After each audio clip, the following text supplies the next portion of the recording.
Okay. Good evening all. அஸ்ஸலாமு அலைக்கும். எல்லாருக்கும் பேசுறது கேக்குது தானே? ஓ teacher. Okay. Okay. White board வந்து கிளியரா விளங்குதா? ஓ டீச்சர். ஓகே. போன கிளாஸ்ல நாங்கம்மா எழுத்தியல் சம்பந்தமா பார்த்துட்டு சரியா? இதுல 27 வச்சிருப்பீங்க, அதே மாதிரி 26 பெச்சும் இருப்பீங்க, 28 பெச்சும் இருக்கீங்க. சரியா? போன கிளாஸ்ல நாம இலக்கண பகுதியில எழுத்தியல் சம்பந்தமா பார்த்தோம். அதோட எழுத்தியல வந்த பாஸ் பேப்பர் கேள்வி எல்லாம் செய்து போட்டிருந்தீங்க குரூப்ல. சரியா? இப்ப அடுத்த பகுதி பார்க்க போறோம், பதவியல். சரியா? அடுத்த இயல்ல இருக்கிற ஒரு தான் பதவியல். இந்த பதவியல்ல இன்னைக்கு நம்ம பதவியல் கொஞ்சம் விஷயம்தான். இந்த 1.5 மணித்தியால கிளாஸுக்குள்ள பதவியலை ஃபுல்லா பார்த்துட்டு அந்த கிளாஸ் முடிய நீங்க அதுல வந்த பாஸ் பேப்பர் கேள்விகளை எனக்கு தொகுத்து சென்ட் பண்ணீங்கன்னா சரி. அதான் உங்களுக்கான work. சரி, ஃபர்ஸ்ட் ஆஃப் ஆல் சொல்லுங்க, பதம் பதம் என்றால் என்ன? பதவியல்ல அந்த இயலை பிரிச்சால் பதம். பதம் என்றால் என்ன? சொல். பதம் என்றால் சொல். வேற? ஒரு எழுத்து அல்லது ஒரு எழுத்துக்கு மேற்பட்ட எழுத்துக்கள் சேர்ந்து வருவது. பதம் என்றால் ஒரு எழுத்துக்கு மேற்பட்ட எழுத்துக்கள் சேர்ந்து. ஓகே. அப்ப எல்லாரும் ஏற்கனவே ஆல்ரெடி படிச்சது மைண்ட்ல இருக்கு. பதம் என்று சொல்றது என்ன? ஒரு எழுத்து அல்லது பல எழுத்துக்கள் சேர்ந்து ஒரு பொருளை தந்தால், ஒரு மீனிங்க தந்தால் அதைத்தான் சொல்றது பதம். சரியா? ஒரு சொல்லோ அல்லது ஒன்றுக்கு மேற்பட்ட சொல்லோ சேர்ந்து ஒரு மீனிங்க தந்தால் அதை சொல்றதுதான் பதம். அதுதான் பதம். சரியா? இப்ப நிறைய சொற்கள் இருக்கு. தமிழ் எடுத்துக்கொண்டு போனீங்கன்னா நிறைய எழுத்து இருக்கு. 247 எழுத்து இருக்கு. அந்த 247 எழுத்தையும் நிறைய சொற்களாக ஆக்கலாம். அப்படி ஒரு எழுத்து தனித்து நின்றோ இல்லாட்டி பல எழுத்துக்கள் சேர்ந்தோ ஒரு பொருளொன்ற தருமாய் இருந்தால் அதைத்தான் சொல்றது பதம் என்று. அதான் சொல்றது என்ன? பதம் என்று. அப்ப பதம் என்றால் என்னன்னா உங்களுக்கு என்ன செய்ய மாட்டாங்க, கேட்க மாட்டாங்க. பட் நம்மளுக்கு தெரிஞ்சிருக்கணும். சரியா? பட் நம்மளுக்கு என்ன செஞ்சிருக்கணும்? தெரிஞ்சிருக்கணும். இல்லையே, பதவியல் வந்து பாத்தீங்கன்னா பதவியல்ல 2 வகை இருக்கு. ஒன்று பகுபதம், இன்னொன்று சரியா? நீங்களும் பேசணும். சரியா? இடைக்கல நீங்களும் பேசணும். ஒன்று பகுபதம், இன்னொன்று பகாபதம். பகுபதம் என்றால் என்ன? பகாபதம் என்றால் என்ன?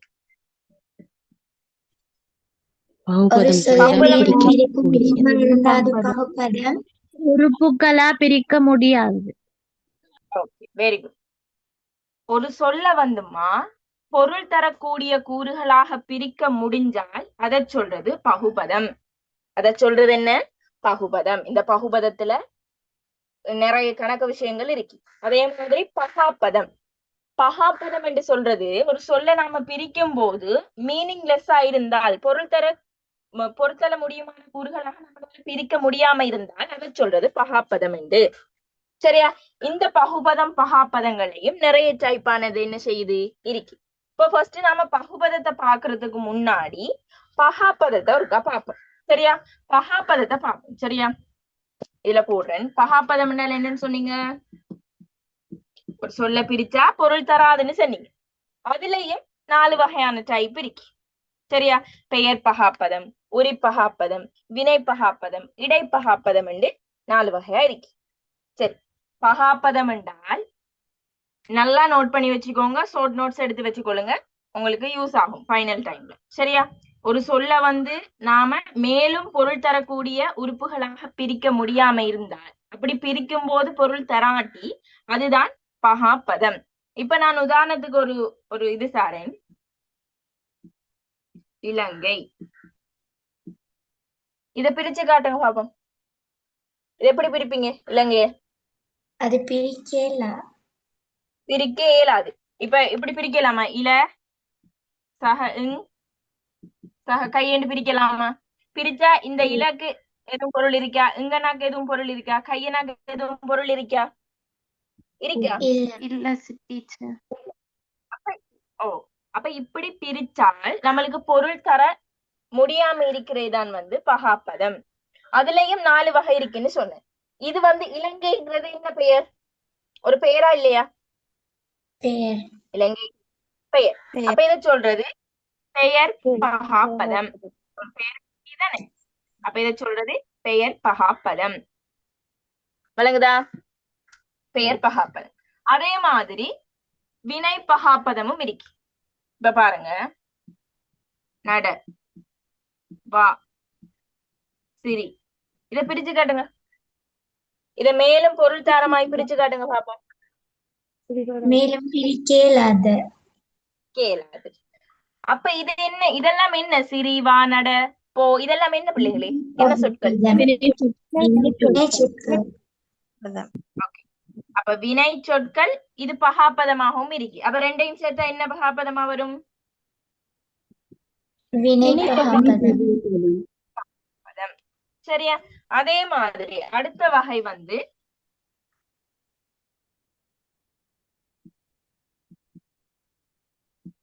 இதெல்லாம் என்ன? சால, சவன, உரிச்சொற்கள். இத பிரிச்சு பாருங்க. இது பிரிச்சு பார்த்தால் பொருள் தாரமாய் பிரிக்கலுமா இந்த சொற்களை? ஓகே. அப்ப இதெல்லாம் உரிச்சொற்கள்னு உங்களுக்கு தெரியும். 16 வகையான உரிச்சொற்கள் இருக்கு. கடி, அதெல்லாம் உரிச்சொற்கள். அப்ப இது வந்து என்ன பகாப்பத டைப்புக்குள்ள வரும்? நல்லா ஞாபகம் வச்சுக்கணும். சால, உரு, தவணனி அந்த மாதிரி எல்லாம் வந்து உரிச்சொற்கள் உங்களுக்கு தெரிஞ்சிருக்கணும். இதெல்லாம் பேசிக். சரி, ஓஎல்ல இருந்து படிச்சுட்டு வாரீங்க. சரியா? அப்ப இது உரிச்சொல். இப்ப கடைசியில பாருங்க, இன்னொரு கடைசி இடைப்பகாப்பதம் இருக்கு. இந்த மற்று, சரியா, கொள், ஏறு, சரி, இந்த மாதிரி முதலியான சொற்கள் வந்து என்னதுமா? இனியா? ஓ, இனி அந்த மாதிரியான சொற்கள் எல்லாம் வந்து இடைச்சொற்கள் வரும். அதே மாதிரி ஏ, சரியா, ஆ, இடைச்சொற்கள்னா இடையில நாம ஒரு சொல்ல, ஒரு வாக்கியத்தையோ பயன்படுத்த இடையில இணைக்கிற சொற்கள். அந்த மாதிரி. சரியா? ஆனால், எனவே, எனினும். சரி, ஆனால், எனவே, இதெல்லாம் பிரிக்கலுமா பிள்ளைகளே? பொருள் தாரமாய் பிரிக்கலுமா? ஆனால், ஆனாலுக்கு எப்படி பிரிப்பீங்க? ஆசக, நாலன்னு பிரிப்பீங்களா? இல்ல டீச்சர். இன்சஹால் பிரிப்பீங்களா? அப்படி பிரிச்சா பொருள் வருமா? வராது. சரி, இப்படி பிரிச்சாலாம் என்ன செய்யாது? பொருள் வராது. சரியா? பகுதி, விகுதி என்று பிரிச்சால் பொருள் தர இயலாதது எல்லாமே வந்து பகாப்பதம். அது எல்லாமே வந்து என்ன? பகாப்பதம். அப்ப இந்த பகாப்பதத்துக்குள்ள நீங்க என்ன பார்க்கணும்? பகாப்பதத்துக்குள்ள நீங்க என்னென்ன பார்க்கணும்? 4 வகையும் பார்க்கணும். சரி, இந்த 4 வகையும் என்ன செய்யணும்? பார்க்கணும். ஆனா பிள்ளைகளே, இன்னொரு வகை உண்டு இருக்கு. சில டைம் உங்களுக்கு கன்ஃபியூஸ் ஆகும். ஒரு உதாரணம் உண்டலிரன், பப்படம். இத பிரிங்க பாப்போம். பிரிச்சு சொல்லுங்க.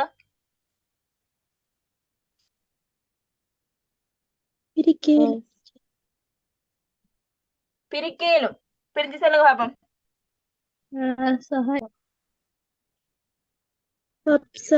படம். பப்சக படம். சரியா? பப்சக படம், பப்படம் என்று வரும்.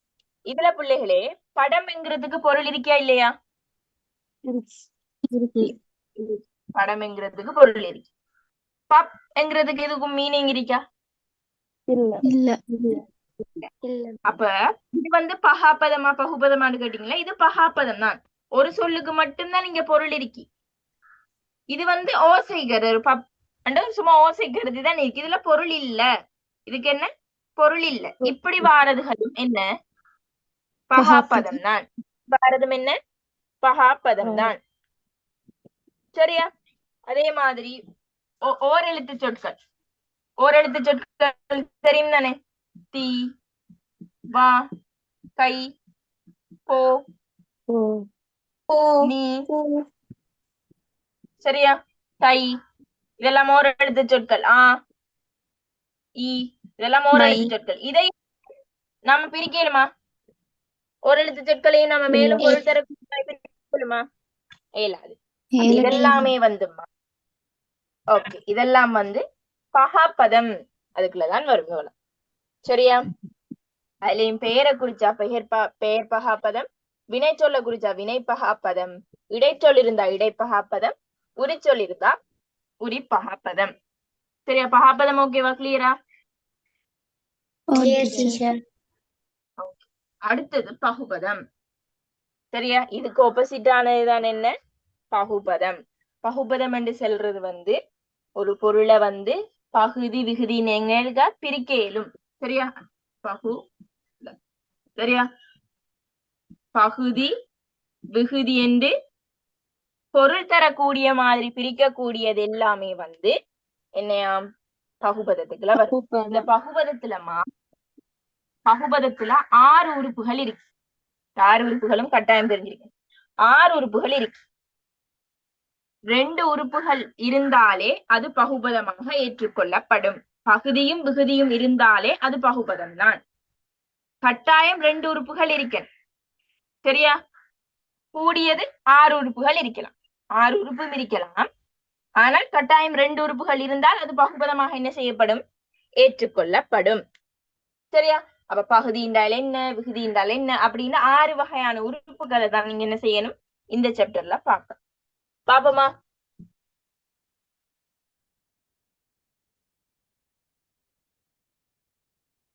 எல்லாருக்கும் கிளியரா கேக்குதானே?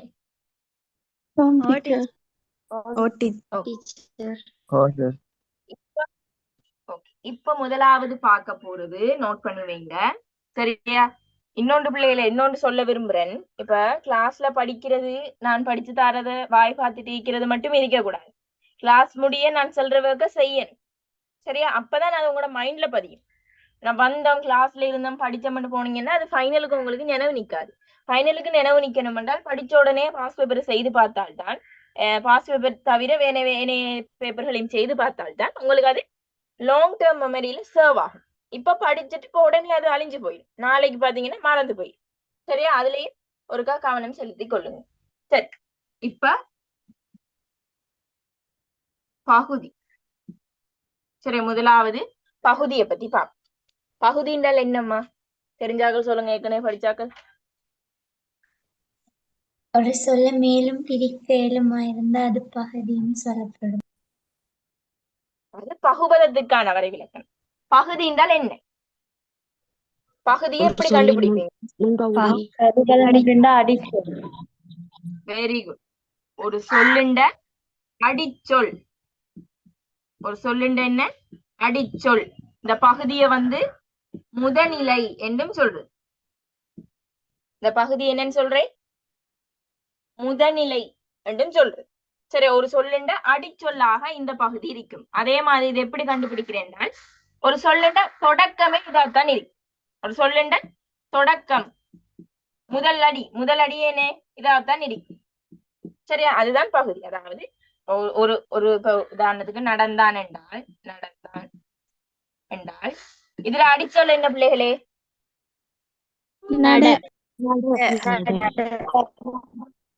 இந்த நடங்கிறது லாஸ்டாவா இருக்கி? ஃபர்ஸ்டாவா தானே? முதலாவதே இருக்கலாம். இதனாலதான் முதல்ல இந்த தொடக்கத்திலேயே அது இருக்கும். அதே மாதிரி அதுல அடிச்சொல்லாகவும் என்ன செய்யப்படும்? காணப்படும். சரியா? இப்ப இதுதான் சொல்றது பகுதி. இதுதான் என்ன சொல்றது? பகுதி. அப்ப பகுதியை நீங்க எப்படி கண்டுபிடிக்கணும் என்றால் நோட்ஸ் பாயிண்ட் பண்ணி வச்சுக்கொள்ளுங்க. ஒன்றுட அடிச்சொல்லா இருக்கும். பெரிய நோட்ஸ் எல்லாம் உங்களுக்கு தேவையில்லை. இப்படி நோட் பண்ணி வச்சிருந்தாலே போதும். சரி, ஒன்றுட அடிச்சொல்லா இருக்கும். அதே மாதிரி ஃபர்ஸ்ட் தொடக்கத்துல இருக்கும் பகுதியை வந்து முதல்நிலை என்றும் சொல்றது. பகுதி என்றே முதல்நிலை என்றும் சொல்றது. சரியா? இப்ப நான் உதாரணம் தாரேன், அதுக்கு டக்குன்னு சொல்லுங்க. சரி, ஓடுதல். இதுல பகுதி என்ன?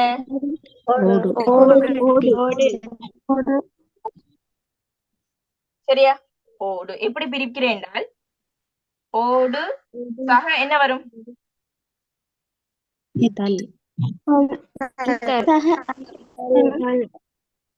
அல் வருமா? அல் வருமா? எப்படி வரும்?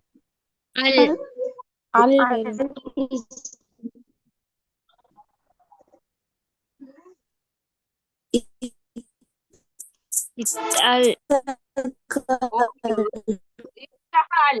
ஏன் இத்சஹால் என்றால் இந்த இத்தன்னா ஆனாவோட சேர்ந்து தானாவாக வந்துடும். அப்ப ஓடுதல். பிரிக்கிறது எல்லாருக்கும் தெரியும் தானே எப்படி பிரிக்கணும். டீச்சர். இதெல்லாம் பிள்ளைகள் 5ஆம் ஆண்டுல இருந்து பிரிக்கிற மெத்தட் படிச்சு கொண்டு இருக்கீங்க. சரியா? அப்ப முதலாவதாக இருக்கிறது ஓடு. ஓடு. சரியா? அதுதான் இது. இப்ப இதை சொல்லுங்க பாருங்க. ஓடினான். இதுல என்ன பகுதி?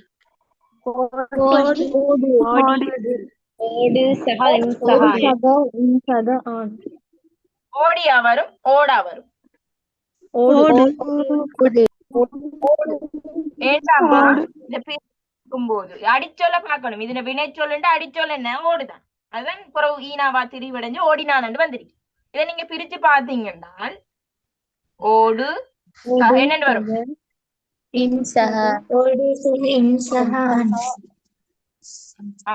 ஓடு சக இன்சக ஆண்.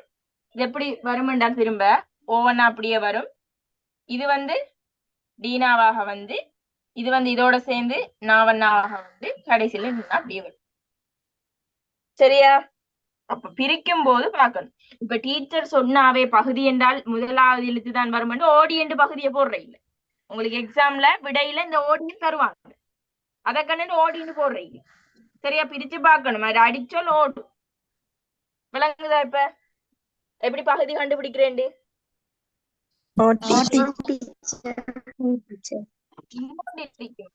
உங்களுக்கு எக்ஸாம்ல கேட்பாங்க, நீங்க பாஸ் பேப்பரை பார்த்திருந்தா தெரியும்.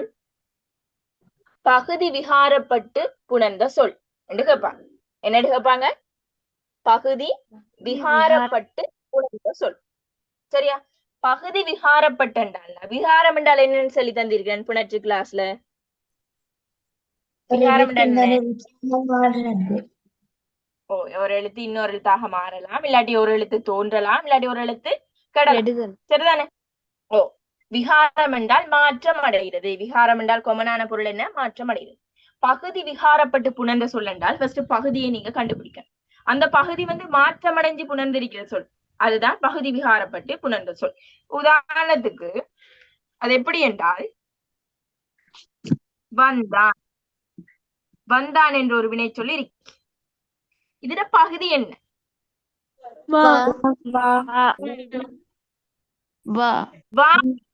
பிள்ளைகளே, அதுட வினை அடி. அடிச்சொல் என்ன? வா. ஆனால் இதுல என்னன்னு வந்திருக்கு?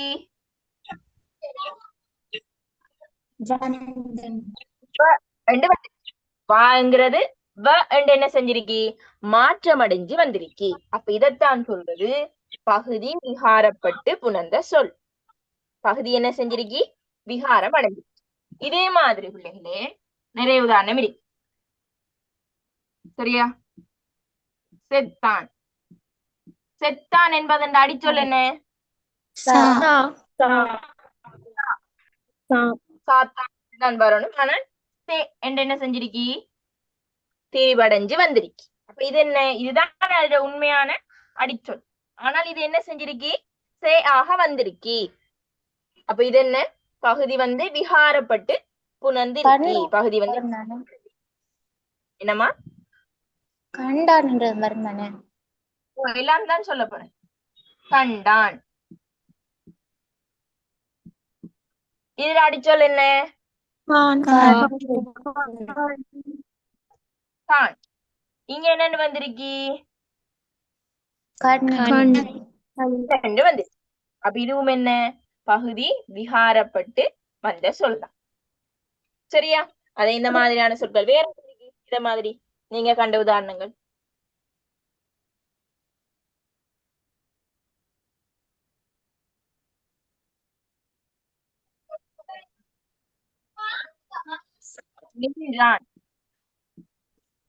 இதுல பகுதி என்னம்மா?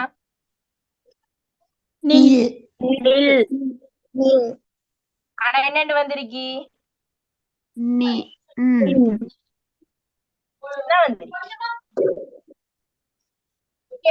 அப்ப இந்த மாதிரி எல்லாம் வந்து பகுதி வந்து விகாரப்பட்டு புணர்ந்த சொல். அப்ப அதுல நோட் பண்ணி வச்சுக்கொள்ளுங்க. பகுதி விகாரம். சரியா? பகுதி வந்து விகாரப்பட்டு புணரும் சொற்களுக்கு உதாரணம் போட்டு நீங்க எக்ஸாம்பிளா என்ன செஞ்சு கொள்ளுங்க, நோட் பண்ணி வச்சு கொள்ளுங்க. அடிக்கடி பார்க்கும்போது அது மறக்காம இருக்கு. உங்களுக்கு கேள்வி இப்படித்தான் வரும். பின்வருவனவற்றுள் பகுதி விகாரப்பட்டு புணர்ந்த சொல் என்று அஞ்சு விடையை போடுவாங்க. சரி, அதுல சரியானதை பார்த்து நீங்க என்ன செய்யணும், கண்டுபிடிக்கணும். அதுக்கு பிரிச்சு பார்த்து கண்டுபிடிக்க தெரிஞ்சிருக்கணும். சரியா, விளங்கிட்ட? இது ஓகேவா? பகுதி விகாரப்பட்டு புணர்ந்த சொல் ஓகேவா? Okay teacher. இல்ல எதுவும் டவுட் இருக்கா பிள்ளைகளே? டவுட் இருந்தா உடனே கேட்கலாம். நம்ம ஒருக்கா சொல்லவா? நம்ம ஒருக்கா சொல்லுங்க.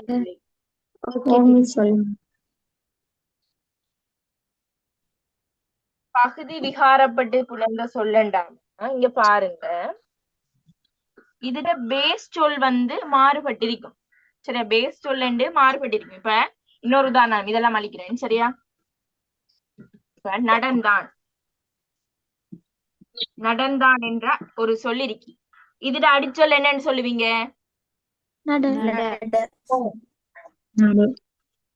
இங்கேயும் நடதான், இங்கேயும் நடதான். எதுவும் சேஞ்ச் இருக்கா? இல்ல. சரியா, எதுவும் சேஞ்ச் இல்ல. அதே இப்ப பாருங்க, வந்தான். இதுல அடிச்சொல் என்ன? இதுல சொல் என்ன?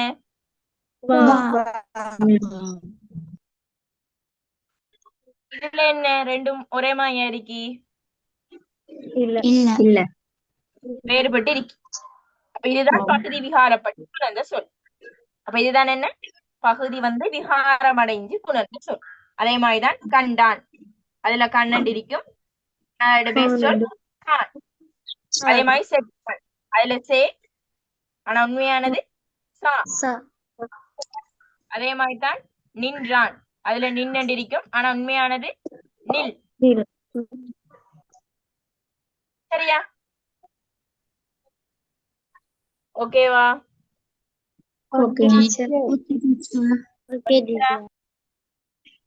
டீச்சர் இப்ப சித்திரித்தான் வருவது டீச்சர். அதுல பகுதி சித்திரம். அப்ப இதுவும் அதுக்குள்ள வருமா டீச்சர்? விகாரம் அடைந்து புணர்றதுக்குள்ள என்ன சொல்? சித்திரித்தான். சித்தரித்தான். இத பகுதி என்ன? சித்திரம். பாருங்க, சித்தரித்தான் இல்ல சித்திரித்தான். சித்திரித்தான். ஓ,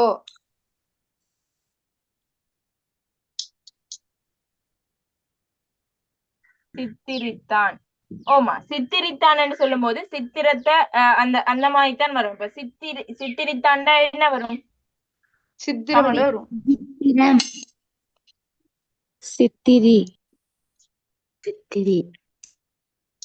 சித்திரம் அங்கால என்னன்னு வரும்?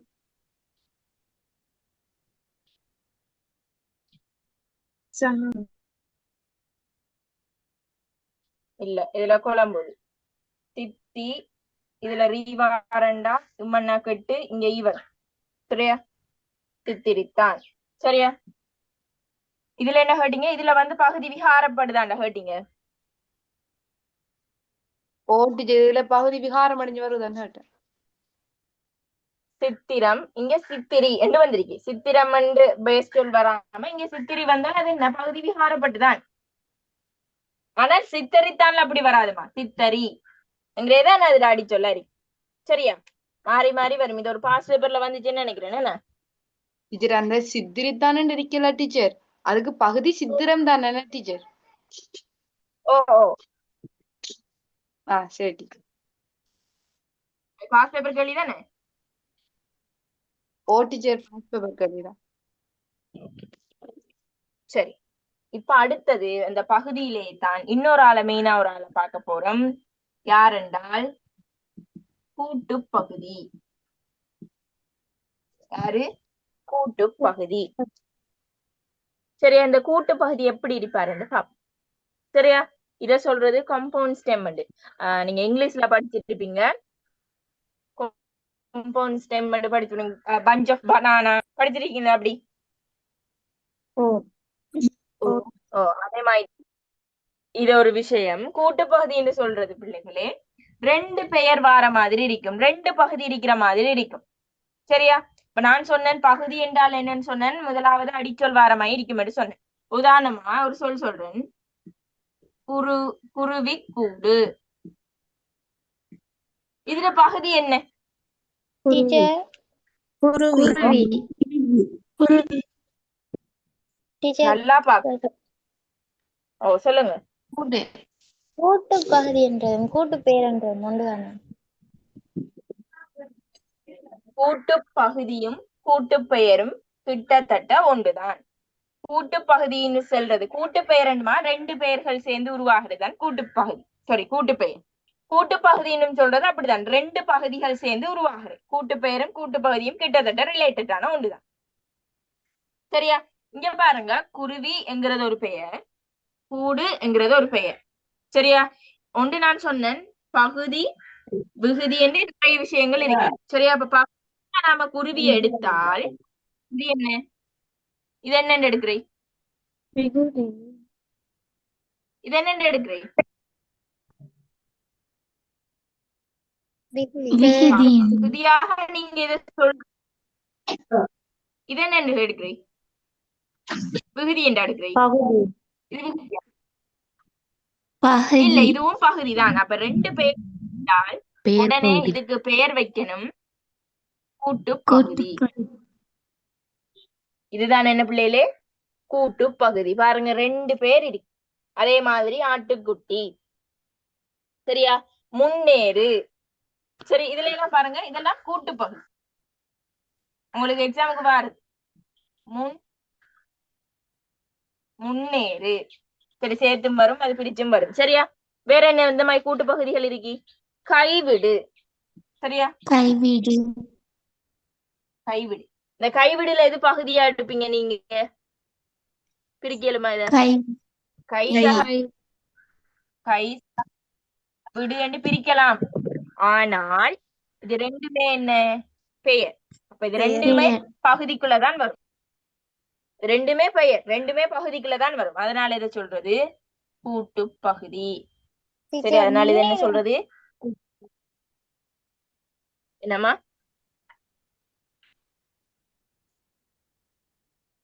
முன்னேறு. முன் சக ஏறு.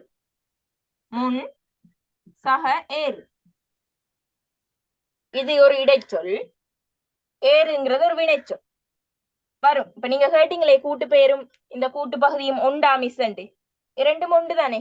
உங்களுக்கு தெரியும், கூட்டு பெயர்ல வந்து பெயரும் பெயர் சேர்ந்து உருவாகிறது இருக்கு, வினையும் பெயர் சேர்ந்து உருவாகிறது இருக்கு, அதே மாதிரி இடைச்சொல்லோட பெயர் சேர்ந்து உருவாகிற மாதிரி அப்படி எல்லாம் இருக்கலாம் வகைகள். அதுகெல்லாம் இதுக்குள்ள வரும். அதாவது கூட்டு பெயரை நீங்க கண்டீங்க என்றால் அதுதான் கூட்டு பகுதியாகவும் வரும். சரியா? அதுதான் என்ன? கூட்டு பகுதியாகவும் வரும். விளங்குதா? சரி, இப்ப இதை சொல்லுங்களா பாப்பா.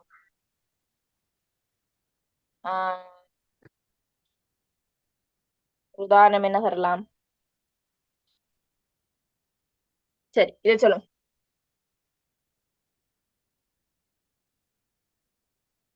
பூனை குட்டிகள்.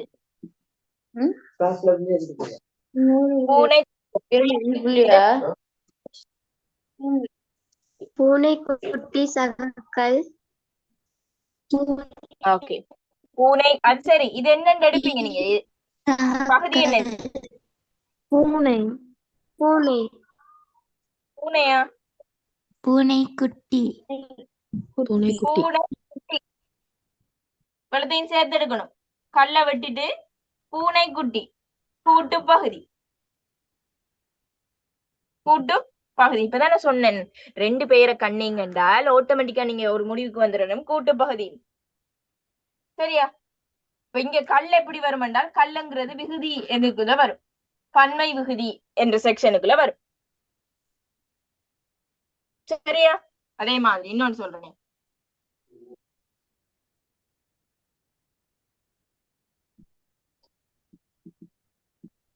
படகோட்டிகள். இதுல வந்து கூட்டு பெயர் இடம் பெற்றிருக்கா இல்லையா? இடம் பெற்றிருக்கு. என்னன்னு சொல்றீங்க? படகோட்டி பகுதி கல் விகுதி. படகு சக ஓட்டி ரெண்டும் சேர்ந்துதான் படகோட்டி என்று இருக்கு. இங்கால இந்த கல்லுங்கிறது விகுதி. கல்லுங்கிறது என்ன? பன்மை விகுதி. விளங்குதா? கூட்டு பகுதி எப்படி என்னமா? கேள்விப்பட்டான். கேள்விப்பட்டான். அதுல என்ன? கேள்வி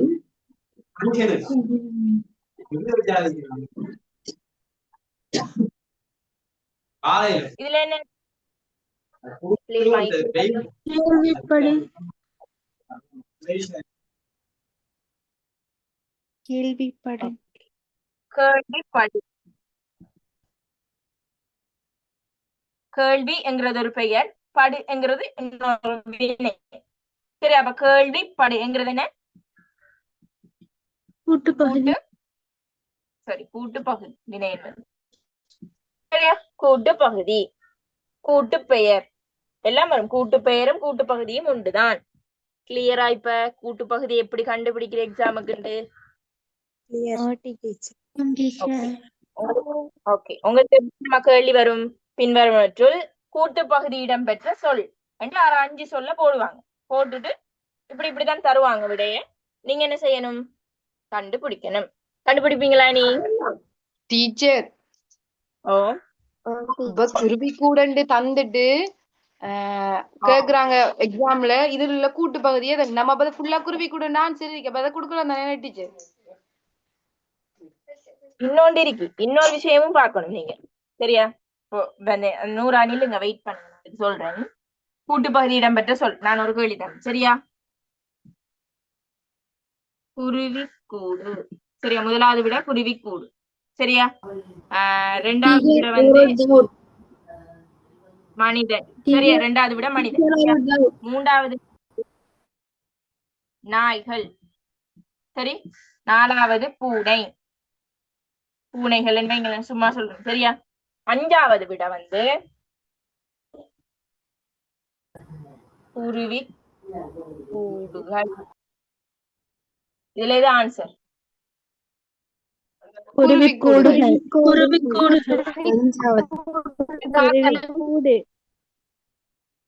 கல் என்ற விகுதி இங்க இருக்கு, ஆனால் இங்க குருவி கூடு என்று மட்டும்தான் இருக்கு.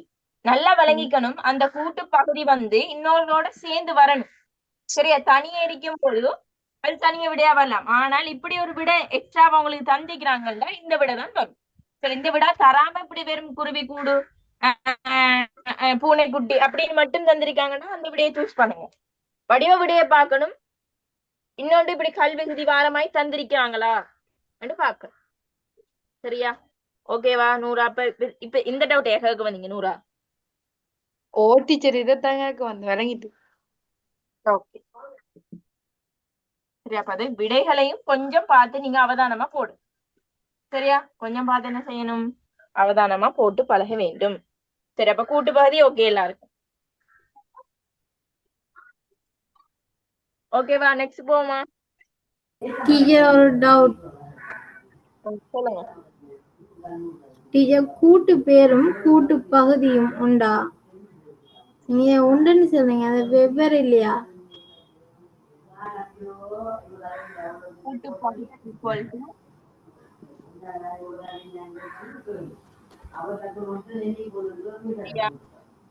அது ரெண்டும் வெவ்வேறு இல்லையா டீச்சர்?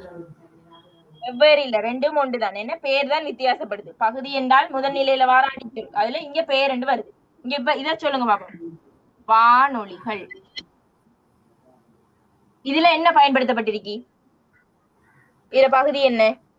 வானொலி. வானொலி என்பது என்ன? கூட்டு பகுதி.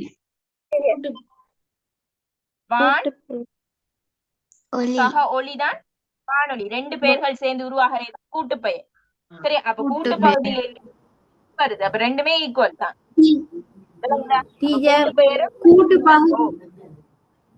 கூட்டு பகுதியில ரெண்டு அடிகள் சேர்ந்து வந்தா தானே, அதாவது அந்த உருவாகிற அந்த பேசிக் அடிகள் ரெண்டு சேர்ந்து வந்தா தானே, அந்த அடிச்சொல் ரெண்டு சேர்ந்து வந்தா கூட்டு பகுதின்னு சொல்லுவாங்க. கூட்டு பேர்னா ரெண்டு பேர் சேர்ந்து வரணும்னா டீச்சர். ஓ ரெண்டும் ஒன்றுதான். சரியா, குழப்பி கொள்ளாங்க. சரியா, ரெண்டும் ஒன்றுதான். அதிகள் வந்து ரெண்டு சேர்ந்து வந்தா, அதாவது ரெண்டு பகுதி வந்தால் அது கூட்டு பகுதி, ரெண்டு பெயர் வந்தால் அது கூட்டு பெயர். சரி, அதான் ரெண்டுக்குள்ள உள்ள வித்தியாசம். பகுதி பெயர் அங்க அதுதான் மாற்றம் அடையுது. மற்றபடி ரெண்டும் வந்து ஒரே விஷயம் தான், ஒரே டாபிக் தான் சொல்லும். சரியா,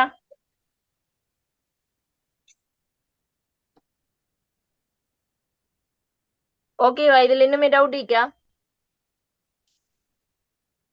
டீச்சர் ஓ,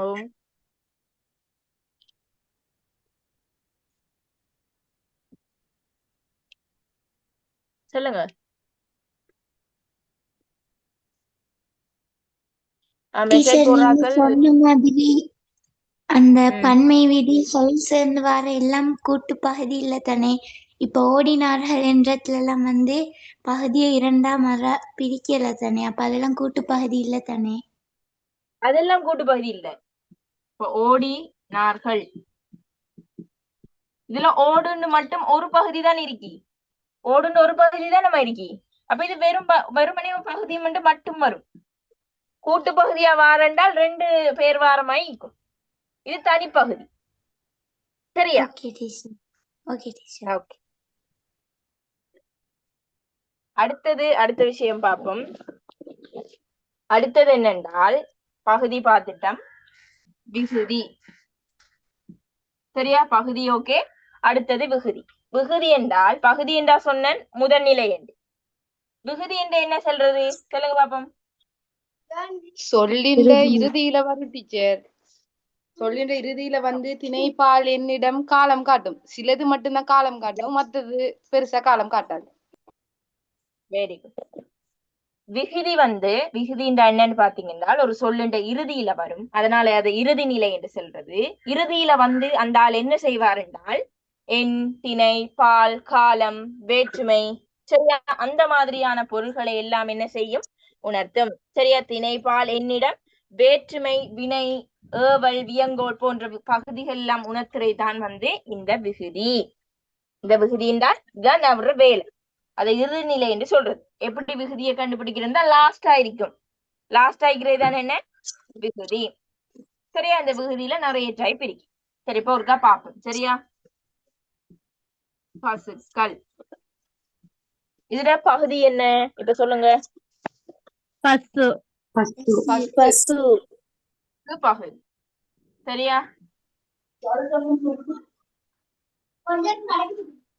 இக்கண்ணா வந்து தோன்றல் மூலம் வந்து தெரியும் தானே? இக்கண்ணா வந்து தோன்றல் மூலம் பாரு. சரியா, அதை இப்ப நம்ம அழிப்போம்.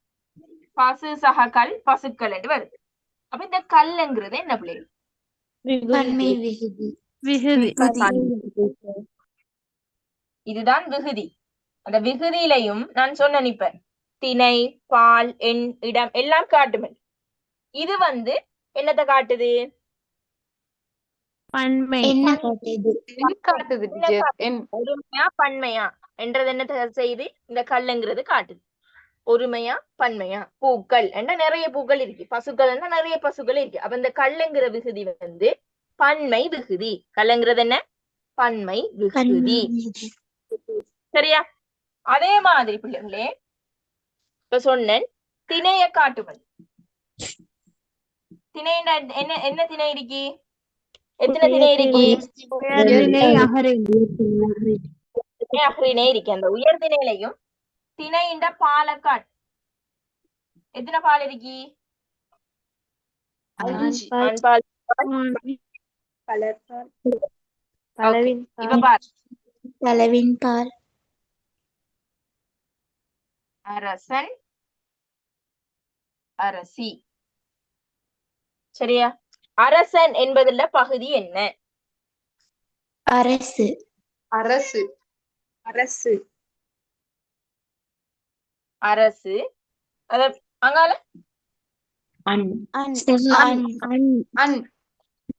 அண்ணு வந்துருக்கு. அப்ப இந்த அண்ணுங்கிறது என்ன? பால். பால். பால். இந்த பால் பால் கட்டுது. என்ன விகுதி? ஆண்பால். ஆண்பால் விகுதி. உயர்திணை ஆண்பால். உயர்த்திணை விகுதி. நார்மலா சரி. அரசியல் என்ன மாதிரி?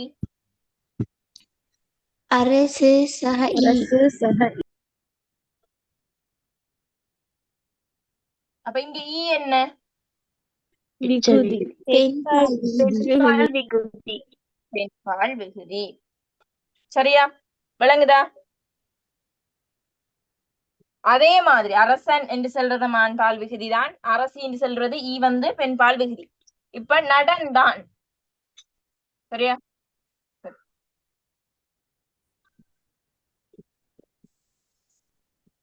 இதுல பகுதி விகுதியை சொல்லுங்க. இப்ப பகுதி சகன் சகான். ஆண்ங்கிறது விகுதி. அப்ப ஆண்ங்கிறதும் என்ன? ஆண்பால் ஆணுங்கிறதும் ஆண்பால் விகுதி. சரி. அதே மாதிரி நடந்தாள் என்று சொல்லும் போது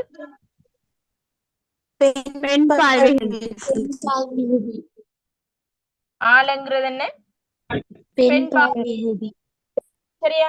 அப்ப இதுகளை சொல்றது பெண்பால் உணர்த்துகின்ற விகுதிகள். இதெல்லாம் விகுதிகள். அப்ப நீங்க கேட்க கூடாது, டீச்சர் ஈனாக்கு நீங்க பொருள் சொன்னீங்களே, சரியா? ஈனாக்கு வந்து தனித்து வார எழுத்துக்கு பொருள் இல்லைன்னு சொன்னீங்களே, அரசு சக ஈண்டா இதுக்கு பொருள் இல்லையே மிஸ், அப்ப இது பகாபதத்துக்குள்ளதான பண்ணிட்டு கேட்பீங்க சில பேர். ஆனால் ஈனாக்கு ஒரு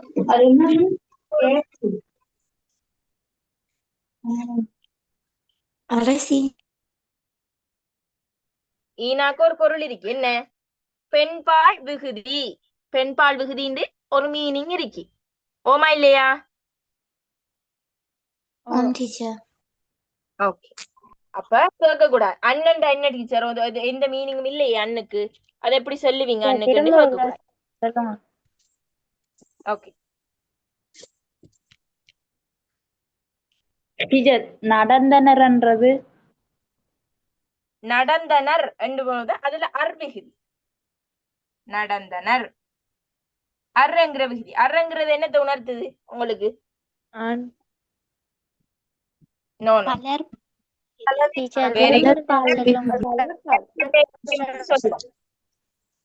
சரியா? நிறைய பேர் இருக்கும் போது என்ன செய்யறது? அந்த விஷயம் சொல்றது. சரியா? அப்ப இது அர்ங்கிறது பலர்பால். சரியா? என்னமா? படற்கை பன்மை என்று வராதா? படற்கை பன்மை. படற்கை பன்மை. நடந்தனர் என்று சொல்லும் போது படற்கையில் இருக்கிறாக்களை குறிக்கும். அதே மாதிரி பன்மையான விஷயமோ வரும், அப்படியும் வரும். சரியா? இப்படி உங்களுக்கு பெருசா கேட்கறையில நான் ஒருக்கா தெரிஞ்சு வச்சுக்கொள்ளணுமே, அதுக்காகத்தான் நான் டீட்டெயில்ஸா சொன்னேன். சரி. அப்ப திணையையும் பாலையும் உணர்த்தும். சரி. அதே மாதிரி என்ன உணர்த்தும் பார்த்து பசு பசுக்கள். சரி. அந்த கல்விகுதி என்ன வந்து உணர்த்தும். அதே மாதிரி ஒருமையா பன்மையா? சரி. இடத்தை உணர்த்தும். தன்மை, முன்னிலை, படர்க்கை போன்ற இடங்களை உணர்த்தும். உதாரணத்துக்கு போனேன், இது அடிச்சொல் என்ன?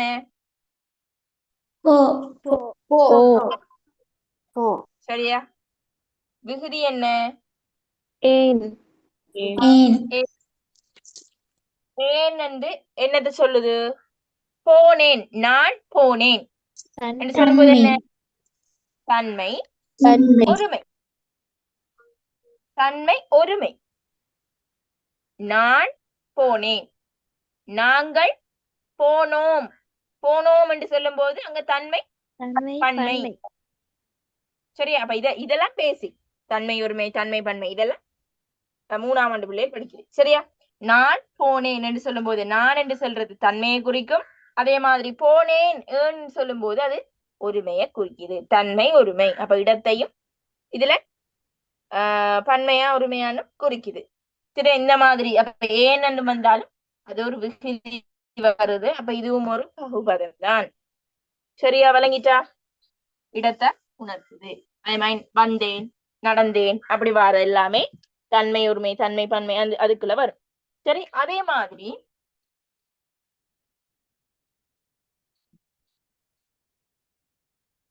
பூனையை. சரியா? நாயை. இத பிரிங்க பாப்போம். பூனையை பிரிச்சா எப்படி வரும்? பகுதி என்ன? பூனை ஐ பூனை பூனை சஹாய்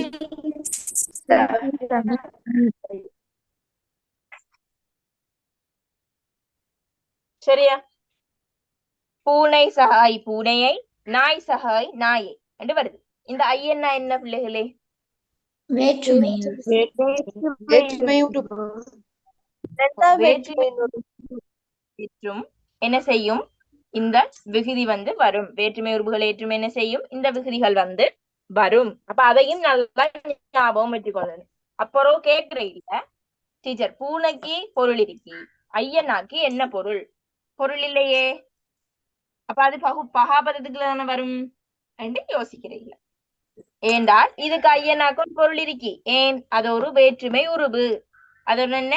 வேற்றுமை உருவு. பேசுறது கிளியர் இல்லையா? எல்லாரும் மைக்க மியூட் பண்ணுங்க, அப்பதான் பேசுறது கிளியர் ஆயிடும். சரி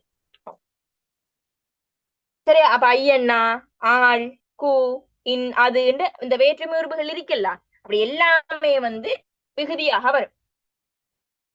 சரியா? இப்ப பாருங்க, வேற என்ன சொல்லலாம்? பூனையை, காட்டிற்கு வராதது சாரியைக்குள்ள வந்து இப்படி முடிகிற மாதிரி சொற்கள் வந்தால் அது என்ன அந்த செக்ஷனுக்குள்ள வருமா? சொல்லுங்க. தொல்லை என்று வரும்போது ஐ என்று தானே அப்ப முடியும். ஓ ஓ தொல்லை. அப்ப என்னது? தொல்லை. தொல்லை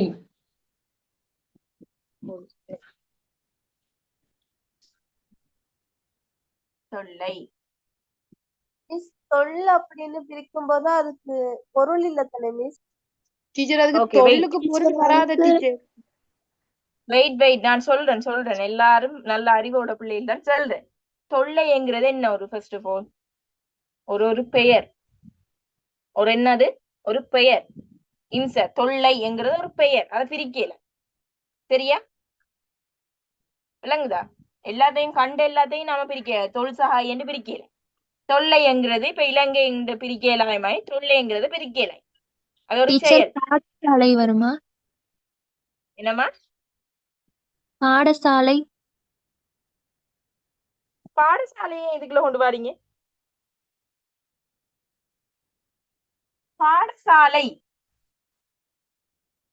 இது என்ன பிள்ளைகளே? ஃபர்ஸ்ட் ஆஃப் ஆல் பாடசாலைங்கிறது என்ன? பெயர். என்ன டீச்சர். பெயர். என்ன பெயர் இது?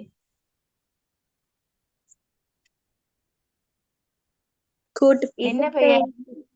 கூட்டு பெயர். ஏன் கூட்டு பெயரை கொண்டு வந்து இதுக்குள்ள திணிக்கிறீங்க? நல்ல அறிவானாக்கு. பாடசாலை, பாடம் சகசாலை, வைத்தியசாலை அதெல்லாம் வந்து கூட்டு பெயருக்குள்ள வரும். இதுல நீங்க ஐய கண்டுட்டு இதுக்குள்ள வருமண்டி விகுதிக்குள்ள வருமண்டி யோசிக்க கூடாது. சரியா? டீச்சர், எல்லாரும் தொல்லைய பிரிக்க முடியும் தானே? தொன்மை சக ஐயன் வராதா? இல்ல, அது தொன்மை சகாயம் என்னண்டுமா?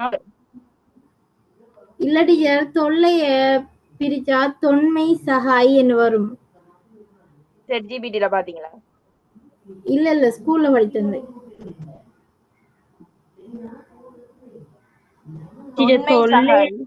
பண்பு பேர் விகுதிக்குள்ள வரும் தானே டீச்சர்? தொல்லைங்கிறது பண்பு பெயருக்குள்ள வருமை. புதுசா எல்லாம் இலக்கணம் சொல்றீங்க எனக்கு. இல்ல ஃபர்ஸ்ட் ஆஃப் ஆல் நில்லுங்க. அந்த டவுட் அப்படியே இருக்கட்டும். தொன்மை சக ஐ எனக்கு எப்படி தொல்லை என்று வருதுன்னு ஒரு எக்ஸ்பிளைன் பண்ணுங்க. அந்த சென்னால் மிஸ், தொன்மைண்டா பழையது தானே? ஓகே, பழைய தொல்லைக்கு வராது தானே? அதுதான் இல்ல, புணர்ந்து தொல்லை என்று வரும். புணர்ந்து தொல்லை என்று வரும். தொன்மை என்று டீச்சர் தொல்லையா புணரும்? அதான் வெயிட் புணர்ச்சி படிச்சமா நாம இல்லையா? புணர்ச்சி படிச்சோம்ல. புணர்ச்சியின் எல்லா விதிகளும் சொல்லி தந்தனா இல்லையா உங்களுக்கு? படிச்சாக்கள் சொல்லுங்க இது எப்படி வருமெண்டு.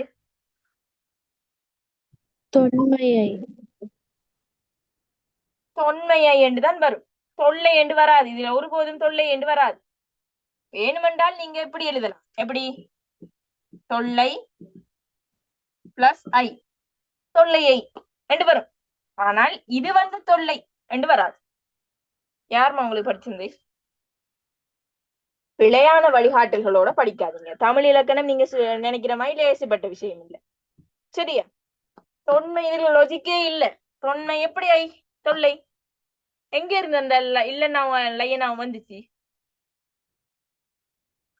டீச்சர் இன்னும் நிலைமொழி தானே டீச்சர், நிலைமொழியோட உணர்ந்து வராதா? சரி, யாருமா நீங்க கதைக்கிறது யாரு? அதுக்கு சொல்லுங்க. ஜஹ்ரா. நீங்க ஒருக்கா எனக்கு வாட்ஸ்அப்ல தனியா ஒருக்கா மெசேஜ் போடுங்க. அந்த உங்களுக்கு அந்த டவுட்டை நான் கிளியர் பண்றேன். சரியா? தொல்லை சகை எப்படி தொன்மை வரும், சாரி தொன்மை சகை எப்படி தொல்லைன்னு வரும்னு நான் உங்களுக்கு சொல்றேன். சரியா? இப்ப பிள்ளைகள் எல்லாம் குழம்ப போகுது. ஓகே சரியா? சரி, என்னத்தை படிச்சிருந்தேன்னு மறந்தே போச்சு. சரி, என்ன பிள்ளைகளை படிச்சு தந்தேன் இப்ப கடைசியா?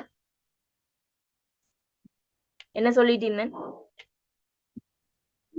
வேற்றுமை உறவுகளை வேற்றுமை விகுதி. சரி, ஓகே சரியா? ஓகே, வேற்றுமை விகுதிகள் பார்த்துட்டு இருந்தோம். அப்ப அப்படி என்ன அந்த மாதிரி எல்லாம் வந்தால் அது வேற்றுமை விகுதி என்ற செக்ஷனுக்குள்ள வரும். அதே மாதிரி பிள்ளைகளே வினா எழுத்து. வினா எழுத்து தெரியும் தானே? இப்ப மரமா, மனிதனா, இதெல்லாம் கேள்வி. இப்படி கேட்கும் போது மரமா என்று கேட்கும் போது இடப்பகுதி என்ன?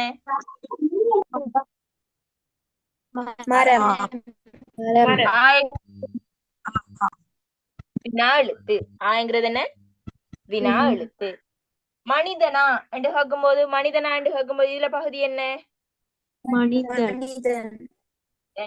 ஆங்கிறது என்ன? வினா எழுத்து. அப்ப சொல்லக்கூடாது ஆவண்ணாக்கு பொருள் இல்லையே என்று.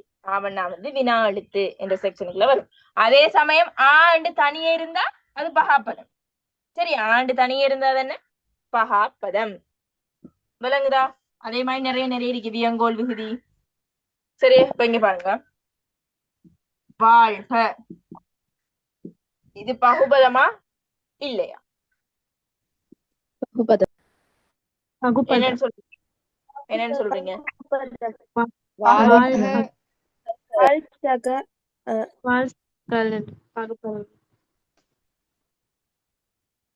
வாழ் சகக வாழ்க. சரியா? ஏன் தெரியுமா? கங்கிறது வந்து வியங்கோல் விகுதி. வியங்கோல் விகுதி, வியங்கோல் விகுதி இதெல்லாம் தனி சாப்டர்ல படிப்பீங்க. சரியா? இன்ஷால்லா அடுத்தடுத்த கிளாஸ்ல தனி சாப்டர்ல இந்த வியங்கோல் விகுதி வேற்றுமை எல்லாம் தனி சாப்டர்ல படிப்போம். சரியா? வியங்கோல் விகுதி என்றால் ஒரு வாக்கால வாழ்த்துறது, அவங்க இல்லாட்டி ஏசுறது, அந்த மாதிரியானதுக்கு பயன்படுறது. வாழ்க, வீழ்க, ஒளிக, நாசமாகுக, சரியா, விடை தருக, சரியா, அந்த மாதிரி செக்ஷன் எல்லாம் இதுக்குள்ள வரும். சரி, இப்ப இன்னொன்னு இதுக்கு சொல்லுங்க பாப்போம் கெட்டிக்கார பிள்ளையே.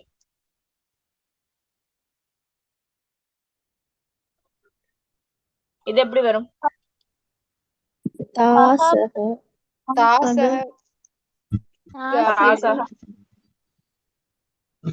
தருக என்கிறதான் இருக்கு. இதுல பகுதி என்ன?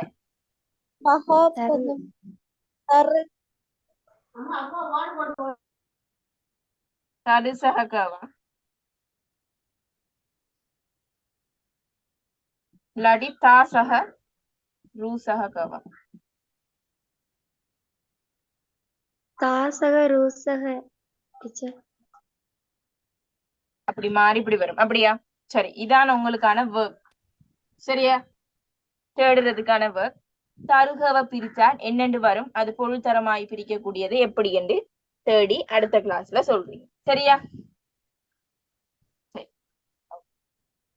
சரி, இதே மாதிரி நிறைய விஷயங்கள் இருக்கு. அதே மாதிரி தொழிற்பெயர் விகுதிகள், அதே மாதிரி பெயரச்ச விகுதிகள், வினையச்ச விகுதிகள் என்று இருக்கு. இப்ப பாருங்க, ஓடி, இது வந்து பகுபதமா பகாப்பதமா?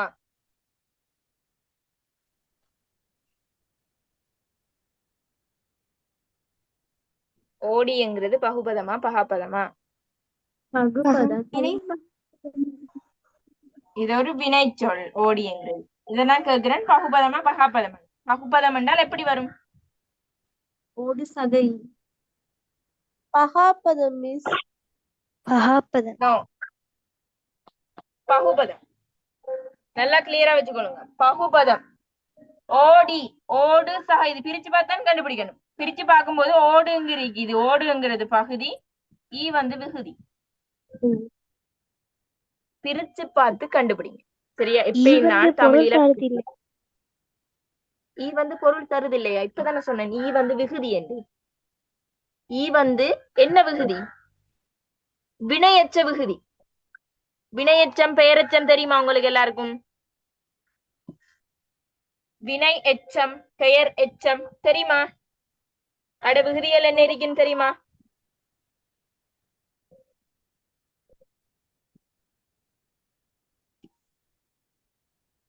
சொல்லிட்டே போறேனே.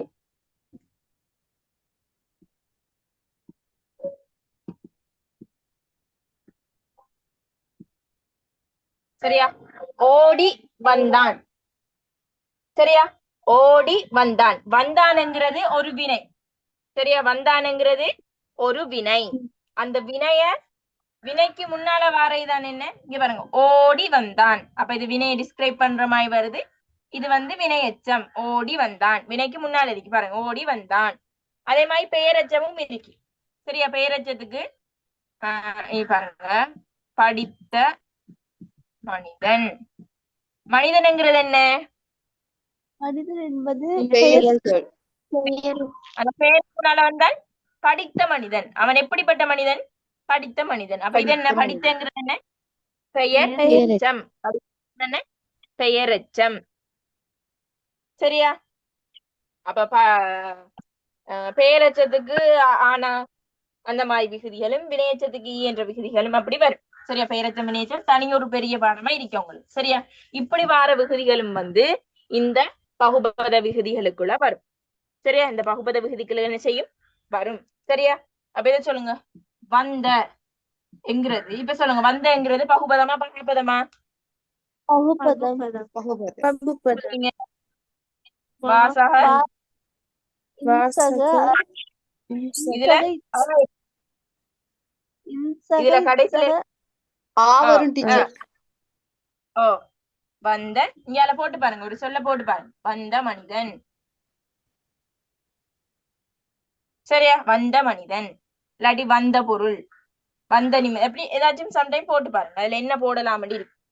சரியா? ஒரு பெயர் சொல்லத்தான் போடணும். அப்ப பெயர் வினையச்சம் பெயரெச்சம். சரியா? இதுக்கு பின்னால வந்த முடித்தான் என்ற ஒரு வினை சொல்ல போடலுமா நம்மளால?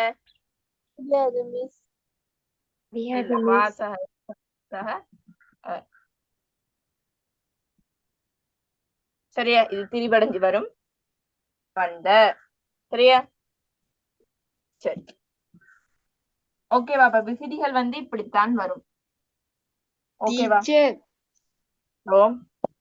நீங்க கேட்டீங்கல்ல தருகைன்னு சொல்லி, அதுக்கு தாசக கேண்டு தான் டீச்சர், காவண்டு தான் வரும். ஏண்டா ஃபர்ஸ்டுக்கு வர பகுதி எப்பயும் ஏவலா தான் இருக்கணுமா?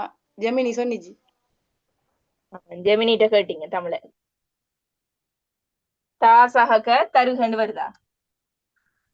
ஓ டீச்சர், அப்படித்தான் வருது. ஏண்டா ஃபர்ஸ்டுக்கு வர பகுதி எப்பயும் ஏவலா தான் இருக்கணுமா? பின்னுக்கு வர அந்த ஹாவண்டு வாரது அது வாழ்த்துதல் அப்படின்ற ஒரு மீனிங்குள்ள வருதான். ஜெமினிட்ட ChatGPT போயிட்டு தமிழுக்கு நீங்க ஒழுங்கான ஆன்சர் எடுக்கலாம். இங்கிலீஷ் வேற வேற சப்ஜெக்டுக்கு எடுக்கலாம். தமிழுக்கும் இலக்கணத்துக்கும் தமிழுக்கும் எடுக்கலாம் நார்மலா. இலக்கணத்துக்கு சுத்தமா ஜெமினிக்கு ஒண்ணுமே தெரியாது. வேணுமெண்டா அடிச்சு பாருங்க, பாஸ் பேப்பரோட வச்சு செஞ்சு பாருங்க, அது என்ன மாதிரி சொதப்பலாம். சரியா? சரி, நீங்களா கொஞ்சம் ட்ரை பண்ணுங்க. சரியா? அப்பதான் இந்த ருசி உங்களுக்கு. ஜெமினி ChatGPTல இந்த தருக வாங்க போங்க அதுக்கெல்லாம் பிரிச்சு கேட்டீங்கன்னா சில டைம் தான் சரியான விட வரும். ஆனா மோஸ்ட்லி தமிழ் இலக்கணம் அது பச்சை பிள்ளையா தான் தரும். சரியா? ஓகே, அப்ப விகுதிகள் ஓகேவா எல்லாருக்கும்?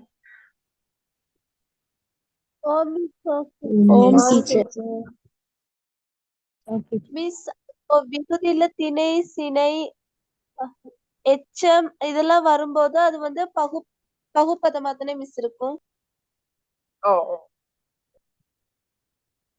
மாடு கலையா? இத பிரிங்க. மாடு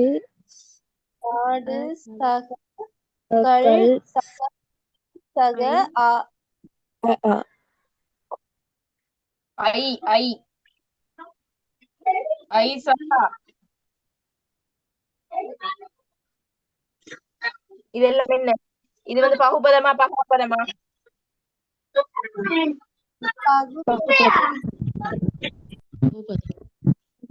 பகுபதம். ஏன்? கள் ஐ ஆ இதெல்லாம் வந்திருக்கு மிஸ். இது எல்லாமே விகுதி தான். இது எல்லாமே என்ன? விகுதி. விகுதிகள். அப்ப ஒரு விகுதியும் வரலாம், ஒன்றுக்கு மேற்பட்ட விகுதிகளும் என்ன செய்யலும் ஒரு பகுபதத்துல வர இயலும். விளங்குதா? அதுக்குதான் இது போட்டோம். கிளியரா? விகுதி ஓகேவா?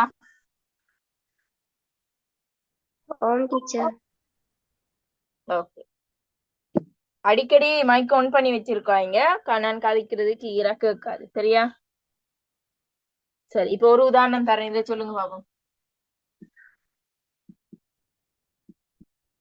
கத்தியால், இதன் பகுதி விகுதி என்ன? கத்தி பகுதி ஆள் விகுதி. விளங்கிட்டா இப்ப? டீச்சர். என்ன விகுதி? ஆள் விகுதி. என்ன விகுதி? என்ன டைப் விகுதி? நான்காம் வேற்றுமை. அதெல்லாம் சொல்ல தேவையில்ல, வேற்றுமை விகுதின்னு சொன்னா சரி. வேற்றுமை விகுதி. கிளியரா? இந்த இது இப்படி இப்படி வந்தா கண்டுபிடிப்பீங்களா? டீச்சர்.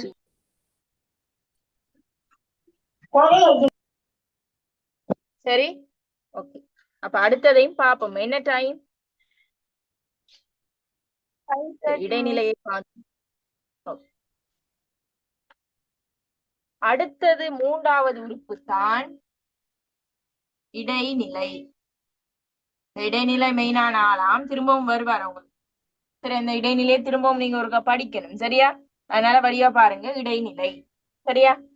இடைநிலை என்று சொல்றது பிள்ளைகளே, எங்க இந்த இடைநிலை வரும் என்றால் பகுதிக்கும் விகுதி இடையில வாரவர் தான் யாரு? இடைநிலை. பகுதியையும் விகுதியையும் இணைக்கிறதுக்கு பயன்படுத்துறது தான் யார? இடைநிலைய. அப்ப இந்த இடைநிலை எங்க வந்து செருவாரு? இந்த பகுதிக்கும் விழிக்கும் இடையில நடுவுல வந்து இருப்பார். இவர் தான் யாரு? இடைநிலை. இவர் தான் யாரு பிள்ளைகளே? இடைநிலை. அப்ப நீங்க இடைநிலை எங்க காணணும் என்றால் பகுதிக்கும் விகுதிக்கும் இடையில தான் என்ன செய்வார்? இந்த நடுவுல இந்த ரெண்டையும் இணைக்கிறதாகத்தான் இந்த இடைநிலை காணப்படுவார். இந்த இடைநிலையிட தொழிற்பாடு என்னண்டா பிள்ளைகளே? என்ன தொழிற்பாடு தெரிஞ்சாக்கள்? என்ன மிஸ்? இடைநிலையின் தொழிற்பாடு காலங்காட்டும். பகுதியும் விகுதி இணைக்கிறதா மிஸ்? பகுதியையும் விகுதியையும் இணைக்கும், அதே மாதிரி காலத்தையும் காட்டும். சரியா? கால இடைநிலை டைப் இருக்கு. சரியா? கால இடைநிலை, பெயர் இடைநிலை. சரி, அதே மாதிரி எதிர்மறை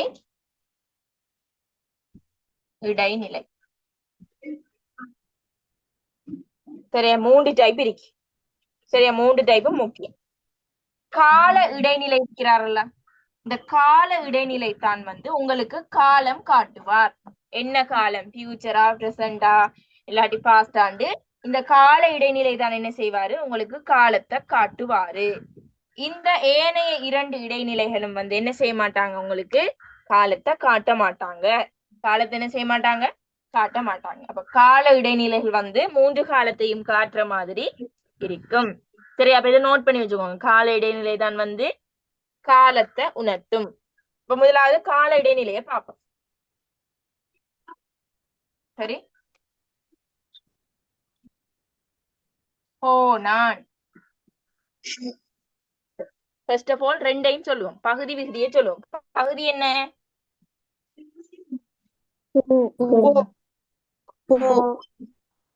விகுதி என்ன?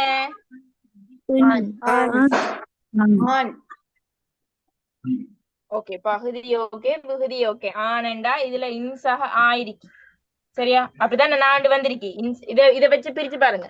நாவண்டா இன்சஹா ஆயிருக்கு. சரி, ஆனண்டு இங்க எழுதிட்டோம். அப்ப இங்க மிஞ்சிறாள் யாரு? மிஞ்சிறாள் யாரு? இன் பிரிச்சு பார்க்கறதுக்கு ஈஸியான மெத்தட். உங்களுக்கு அப்படி பிரிக்க தெரியல என்றால் இப்படி பிரிச்சு பாருங்க. சரியா? இப்ப போண்டா இப்ப உங்களுக்கு தெரியும். இதுல போ வந்து பகுதி என்று தெரியும். ஆனண்டால் இதை பிரிச்சு பாருங்க. நாவ பிரிச்சு பாருங்க. இன்சஹாதான் நான் அதுல ஆனை இங்க கொண்டு தெளியுங்க. இன்னனாவ தனி எழுது. இன்னன்னா தான் இடைநிலை. இன்னன்னா தான் என்ன? இங்க இடைநிலை. இவர் என்ன இடைநிலைன்னு பார்க்கணும். போனான் என்ன காலத்தை உணர்த்தது? இறந்த காலம். இறந்த காலம் டீச்சர். இறந்த கால இடைநிலையாக என்ன செய்யப்படுது? கருதப்படுது. சரியா? அதே மாதிரி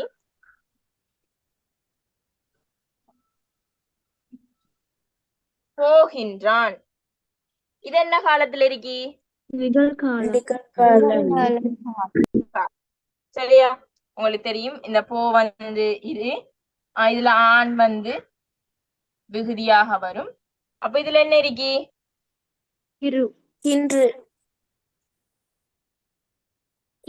கிருவா கின்றா? போகின்றான். போகின்றான் போகிறான் என்றால் தான் அதுல கிரு, இதுல கின்று இருக்கு. அப்ப இது வந்து நிகழ்காலம். இது வந்து என்ன? நிகழ்காலம். அப்ப இதுல நோட் பண்ணி வச்சுக்கொள்ளுங்க. நிகழ்காலத்துக்கண்டு கின்று, கிரு, ஆனின்று 3 இடைநிலைகள் இருக்கு. அதுல வந்து பாத்தீங்கன்னா இந்த ஆனின்று வந்து யூஸ்ல இல்ல, பயன்பாட்டுல இல்ல. அப்ப கின்று கிருதான் வந்து என்ன? நிகழ்கால இடைநிலையாக வரும். நிகழ்கால இடைநிலையாக கின்று கிருவும் வரும். ஓகே, நோட் பண்ணுங்க. சரியா? இதெல்லாம் மறந்துடுவீங்க, நோட் பண்ணி வைங்க. அதே மாதிரி கவனிக்கிறேன்.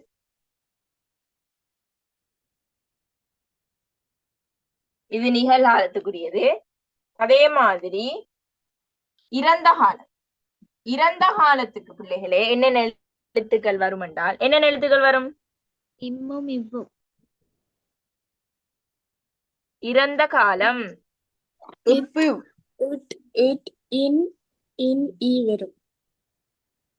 Okay, very good. இறந்த காலத்துக்கு பாத்தீங்கன்னா இட்டன்னா, இற்றன்னா, இத்தன்னா, ஈனா,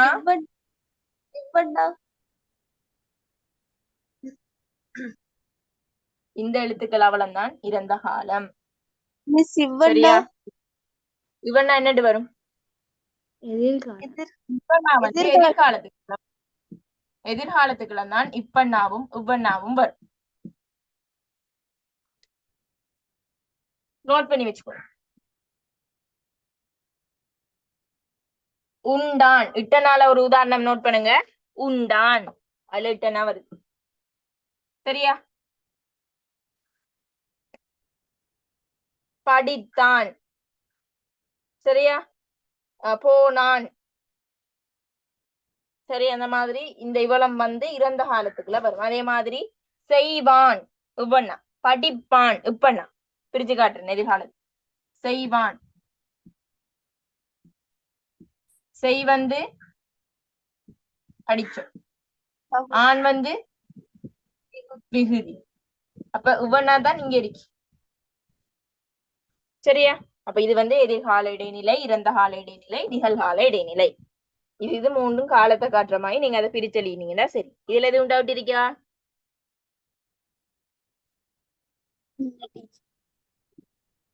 இல்லத்தானே? அடுத்த விஷயத்துக்கு போவோம். நேரம் போகுதுதான்.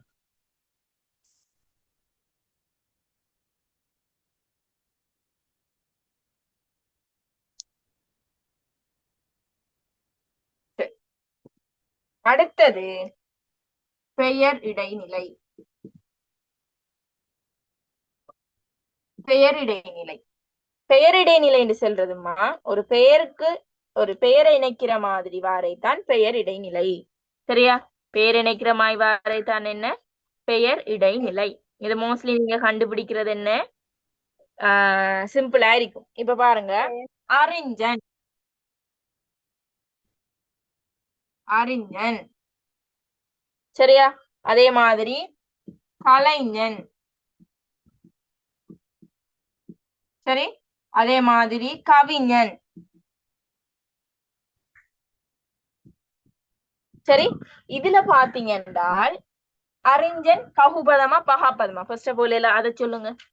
பிரிக்க ஏழுமா ஏழாது?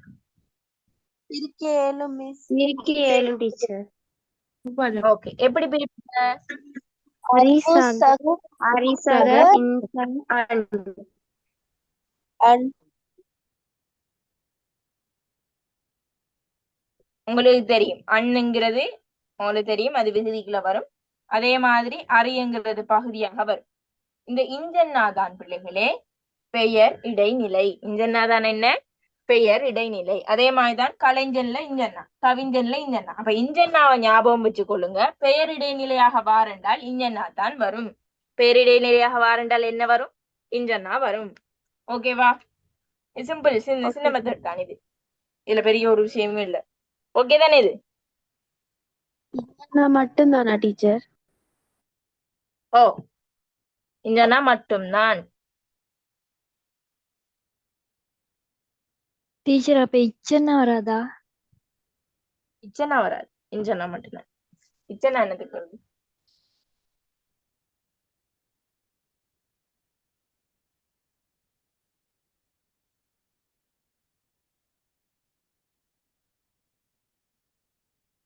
சரியா?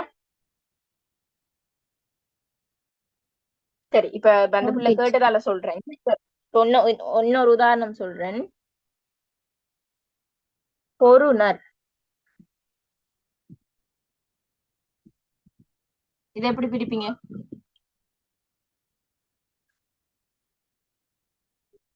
எப்படி பிரிப்பீங்க? இது ஒரு பகுபதம். எப்படி பிரிப்பீங்க? ஒரு சக இன்சக அப்படி அடிச்சுட்டு வரும். ஒரு சக இன்சக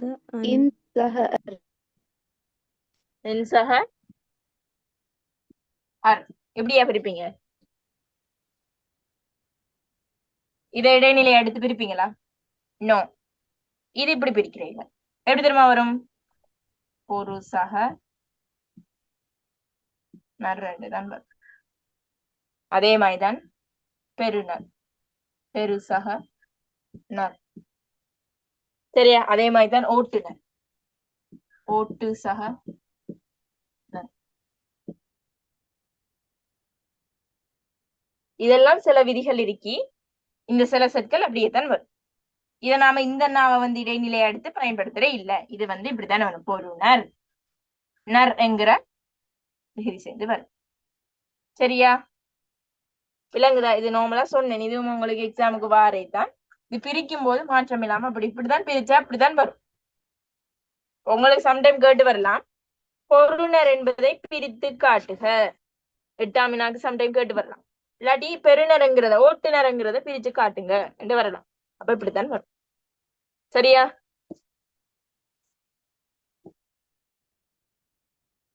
பேரிடைநிலை ஓகேயா?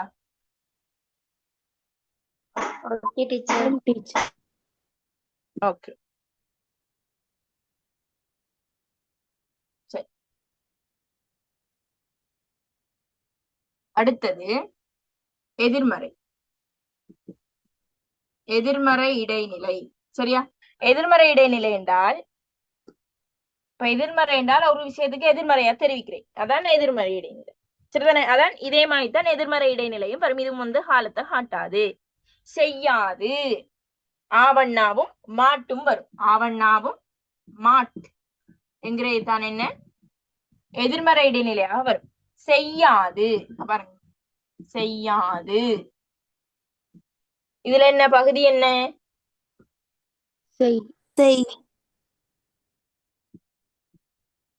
விகுதி? என்ன ஆது. சாரி, விகுதி என்ன?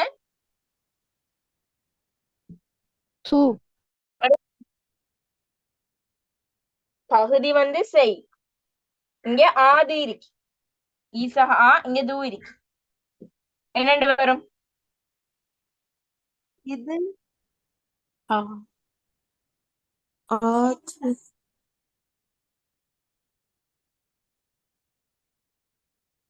இத்ஸஹா உண்டு வரும். சரியா? இத்ஸஹ ஊ உண்டு வரும். ஊனா வந்து என்னது? ஊனா வந்து என்ன? லூனா ஊனா வந்து ஊனான்னு சொல்றீங்களா? ஊனா வந்து என்ன? வினையச்சமா பெயரெச்சமா? வினையெச்சம். வினையச்ச விகுதி. அப்ப யோசிக்க கூடாது ஊனாக்கு பொருள் இல்லையே டீச்சர்னு யோசிக்க கூடாது. பொருள் இருக்கு வினையச்சம். சரியா? செய்யாது விட்டான், செய்யாது முடித்தான். ஏதோ சம்டைம் அங்க வினை சொற்களை போடுற மாதிரி வரும். இதுல பாத்தீங்கன்னா இந்த ஆவண்ணா வந்து என்ன? எதிர்மறை. ஒண்ட எதிர்மறையா நினைக்கிறீர்கள். செய்வேன் என்று சொல்றதுக்கு பதிலா செய்யாது. செய்தான், செய்யாது. அவன் செய்யாம விட்டுட்டான். அது எதிர்மறையா சொல்றது. அப்ப எதிர்மறையா சொல்றதுக்கு ஆவண்ணா உண்டு வரும். இன்னொன்று மாற்றென்ற இடைநிலையும் வரும். வரமாட்டான், செய்ய மாட்டான், போக மாட்டான், வரமாட்டான், இருக்க மாட்டான், அப்படி வருது. வர மாட்டான். இடப்பகுதி என்ன? வா வர வாவா வரம். வா வடிவா பார்க்கணும். இங்க வாண்டு வந்தா வந்தான் என்று வந்தாதான் அது வரும். இங்க வர என்றுதான் வரும். சரியா? விளங்குதா? வர மாட்டு சஹா சரியா? அதே மாதிரி போக மாட்டான் என்னது வரும்? போக மாட்டு சக ஆடு. விளங்குதா? அப்ப இது வந்து எதிர்மறை இடைநிலை.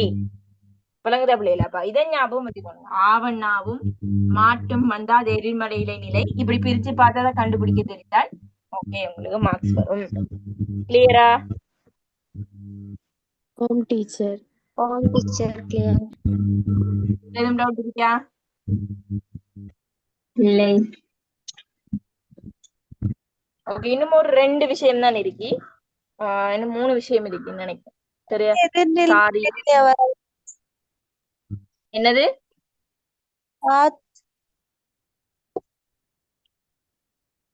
ஓகே, எல்லாரும் மியூட் பண்றேன். சரியா? பிள்ளைகளுக்கு கேக்குது இல்லையா? மியூட் பண்றேன். சரியா? ஓகே, மெசேஜ்ல போடுங்களா? விளங்குது இல்லைன்னு போட்டு. ஓகே, சரியா? இப்ப விளங்குதா எல்லாருக்கும்? இன்னொரு 2-3 விஷயம் இருக்கு. குயிக்கா பாப்போம். சரியா? டைம் போகுதுதான் குயிக்கா பாப்போம். சரி, அப்ப முடிச்சாதான் அடுத்த விஷயங்கள் பார்க்கலாம். சரி, அடுத்த விஷயம், அடுத்த உறுப்பு வந்து சாரியை. இது வந்து அடிக்கடி இதை மெயினா ஸ்டார்ட் பண்ணி வச்சுக்கொள்ளுங்க. அடிக்கடி உங்களுக்கு கேட்டு வர்றது, ஸ்டார்ட் பண்ணி வச்சுக்கொள்ளுங்க. சாரி. சரியா? இந்த சாரியை எங்க வருவார் என்றால் பகுதி அல்லது விகுதி, இது ரெண்டையும் இணைக்கிறதுக்கு சாரியை வரும். சரியா? பகுதியையும் விகுதியையும் இணைக்கிறதுக்கு சாரியை வருவாரு. அப்படி இல்லாட்டி இடைநிலையையும் விகுதியையும் இணைக்கிறதுக்கு சாரியை வருவாரு. இடைநிலையையும் விகுதியையும் இணைக்கிறதுக்கு சாரியை வரும். உண்டு பகுதியையும் விகுதியையும் இணைப்பாரு, இல்லாட்டி இடைநிலையும் விகுதியையும் என்ன செய்வாரு? இணைப்பாரு. சரியா? ஓகேவா? ஒன் பண்ணி விடுறேன்டா, விலங்காட்டியும் தெரியாது. விளங்குதா? பகுதி விகுதி இணைக்கிறதுக்கு சாரியை, இல்லாட்டி விகுதியையும் இடைநிலையும் இணைக்கிறதுக்கு இந்த சாரியை வந்து என்ன செய்வாரு? பயன்படுவாரு. விளங்குதா? சாரி என்றா இதான். சாரி என்றால் என்ன என்று சொல்லிட்டால் இதான். சரி, என்னென்ன சாரியை இருக்குன்னு பாப்போம். சரியா? அத்து சாரியை, அம் சாரியை, அன் சாரியை, இன் சாரியை. வேற என்ன சாரியை இருக்கு?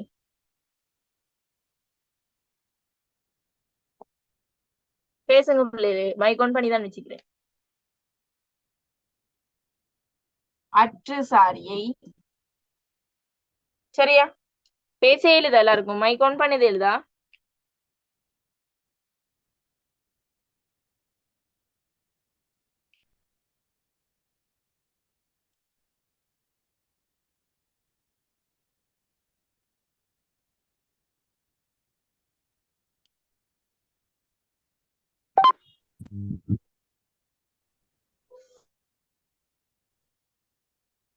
சரியா? அத்து சாரியை, அம்சாரியை, அன்சாரியை, இன்சாரியை, அற்று சாரியை, இப்படி வந்து சாரியைகள் என்ன செஞ்சிருக்கி இருக்கி.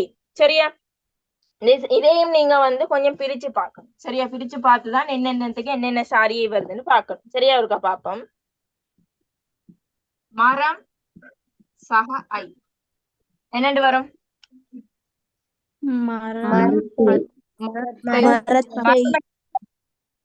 மரமைண்டு வராது.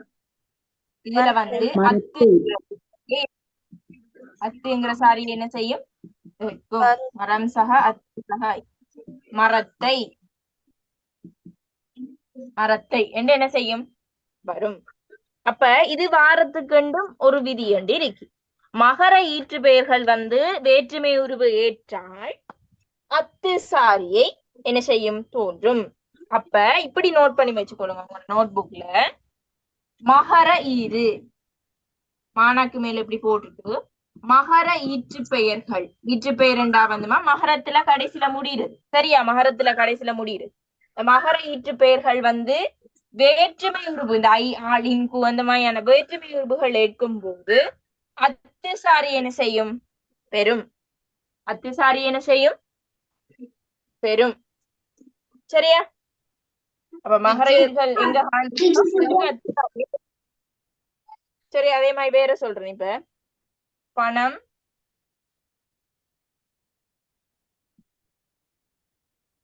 இதுல என்ன இருக்கி? கடைசியில மகர ஈறு இருக்கு. அப்ப நான் இங்க சொன்னேன் மகர ஈறு வந்தால் என்ன வரும்? அத்து வரும் என்று சொன்னேன். அப்ப எப்படி வரும்? அத்தை போட்டால் சககு பணத்துக்கு. சரியா? அதே மாதிரி சொல்றேங்க. துன்பம் சக ஆண், கடைசி என்ன எழுதிருக்கி? மகர ஈறு இருக்கு. அப்ப என்னண்டு வரும்? அத்து வரப்போகுது. துன்பத்தால்.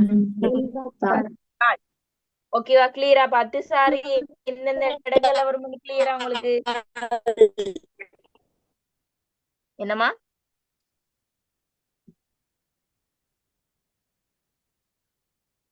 விளங்குதா? அத்து சாரி இந்த மாதிரியான சந்தர்ப்பங்கள்ல தான் வரும். கிளியரா?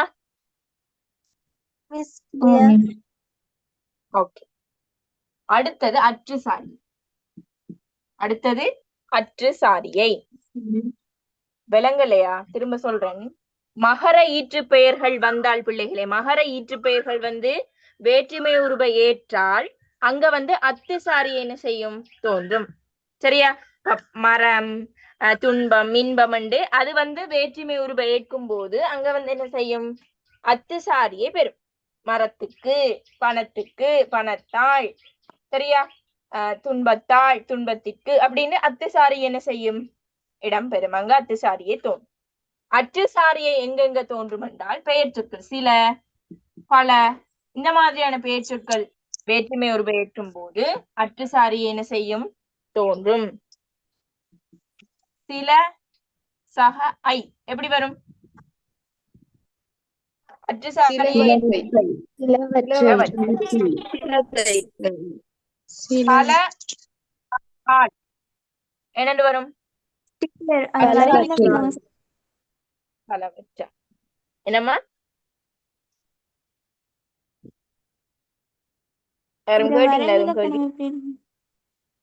இந்த வரைவிலக்கணம் எப்படி என்றால் சில, பல போன்ற பெயர் சொற்கள் வந்து வேற்றுமை உருவை ஏற்கும் போது அற்று சாரியை பெறும்.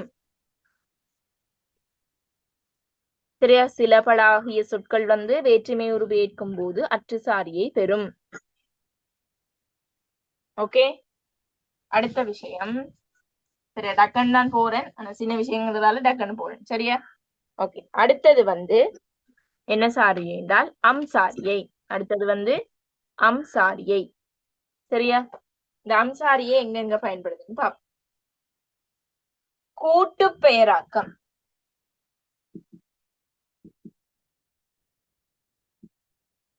கூட்டு பெயராக்கத்தின் போது அம்சாரியை என்ன செய்கின்றது?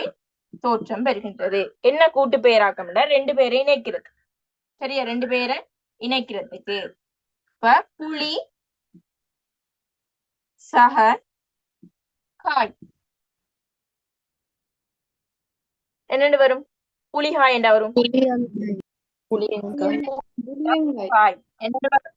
புளியங்காய் என்று வரும். எங்க அம்சாரி என்ன செய்யுது? தோற்றம் பெறுது.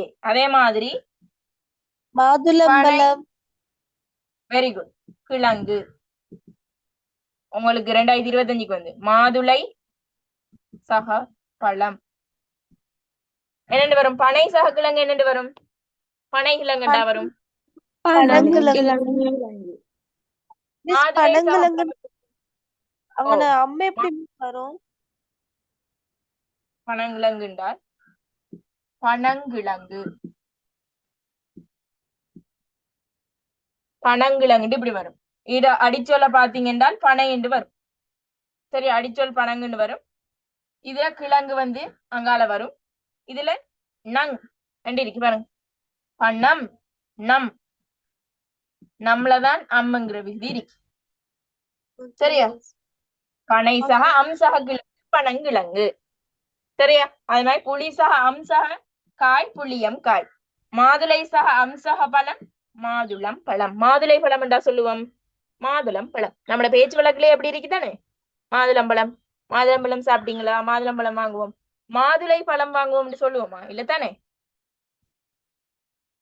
அப்படி சொல்றதா? இல்ல டீச்சர். அப்ப இதுகள் வந்து அம்சாரியை பெறதுக்கான ஞாபகம் வச்சுக்கோங்க. மாதுளையை ஞாபகம் வச்சுக்கோங்க. இல்லாட்டி புளியங்காய் சாப்பிட்டு இருப்பீங்க சின்ன வயசுல. அப்ப புளியங்காய் ஞாபகம் வச்சுக்கோங்க. அம்சாரியை தோற்றம் பெறதுக்கு கூட்டு பேராக்கத்தின் போதுதான் இது வந்து என்ன செய்யும்? அம்சாரியை இடம் பெறும். சரி, அடுத்த சாரியை வந்து அன்சாரியை. அன்சாரி. இந்த அன்சாரியை எங்கெங்க வரும் என்றால் வினை சொற்கள். சரியா? வினை சொற்களை இணைக்கும் போதுதான் இந்த அன்சாரியை கூடுதலா வரும். சரியா? சரியா? வினை சொற்கள் வந்து இந்த நடந்தான், அதே மாதிரி வந்தான், சென்றான், அந்த மாதிரியான வினை சொற்கள் வந்து இணையும் போது அன்சாரியை பெறும். சரியா? அன்சாரி எப்படி வரும்னா இதோட சேர்ந்து வரும். நடந்தனன், வந்தனன். சரியா? நடந்த அன். சரியா? நடந்தான் என்று இருக்கிறது நடந்தனன். சரியா? எப்படி வரும்? நட சக சக அன் சக அன். ரெண்டு அன் இருக்கும். ரெண்டு அன் இருக்கும். இந்த அன் வந்து விகுதி. ஓகேவா? இந்த அன் என்ன? விகுதி. இந்த அன்தான் வந்து என்ன பிள்ளைகளே? சாரியை. இந்த அன்தான் என்ன?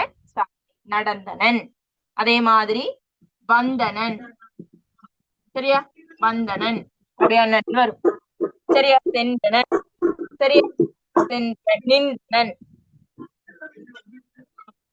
சரியா? அந்த மாதிரி வந்து அன்சாரியை வந்து இந்த மாதிரியான வினை சொற்களோடு சேர்ந்து வரும். அன்சாரியை விளங்கிட்டு அப்ப ரெண்டு அண்ணி இருக்கும். நல்லா ஞாபகம் வச்சுக்கோங்க. ரெண்டு அண்ணி இருக்கு. ஓகேவா?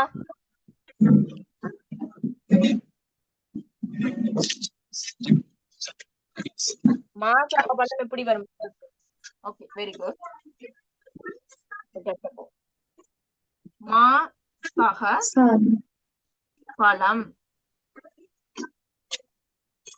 என்னது வரும்? மாம்பழம். மாம்பழம். இதுல உம்மன்னா என்ன செஞ்சிருக்கி? தோன்று. இது தோன்று. இது வந்து தோன்றல் விகாரம். இதுல அம் இருக்கு. மாம்பழம் என்று சொல்லும் போது இதுல அம் சவுண்ட் வருது. இதுல அம்மண்டு போடுறீங்க. அம்சாரி ஏம்பட்டிருக்குன்னு சொல்றீங்க. சரியா? ஓகே, அப்ப சாரிகள் இது. அதே மாதிரி இன்சாரி. லாஸ்டா வந்து இன்சாரியை பார்ப்போம். இதோட முடிப்போம். சரியா கிளாஸ்? இன்சாரியை சில சொற்கள், சில பெயர் சொற்கள் இன்சாரியை பெறும். இப்ப காடு, நாடு, வீடு இந்த மாதிரியான சொற்கள் வந்து வேற்றுமை உருவு இருக்கும் போது இன்சாரியை பெறுதான். சரியா? காடு சக என்ன சொல்லலாம்?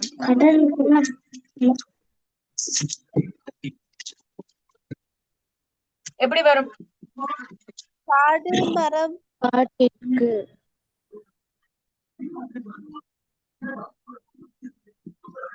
காட்டிற்கு என்று வரும். இதுல காடு இங்க இருக்கு, இது கூடாங்கிறது விகுதி. இதுல இன் என்ற சாரியை, இதுல என்ன இன் என்ற சாரியை இருக்கு, இது சாரியை. நாடு சக ஐ என்னன்னு வரும்? நாடினை. நாட்டினை. நாட்டிற்கு. வீடு சக ஐ என்னன்னு வரும்? வீட்டை. வீட்டிற்கு.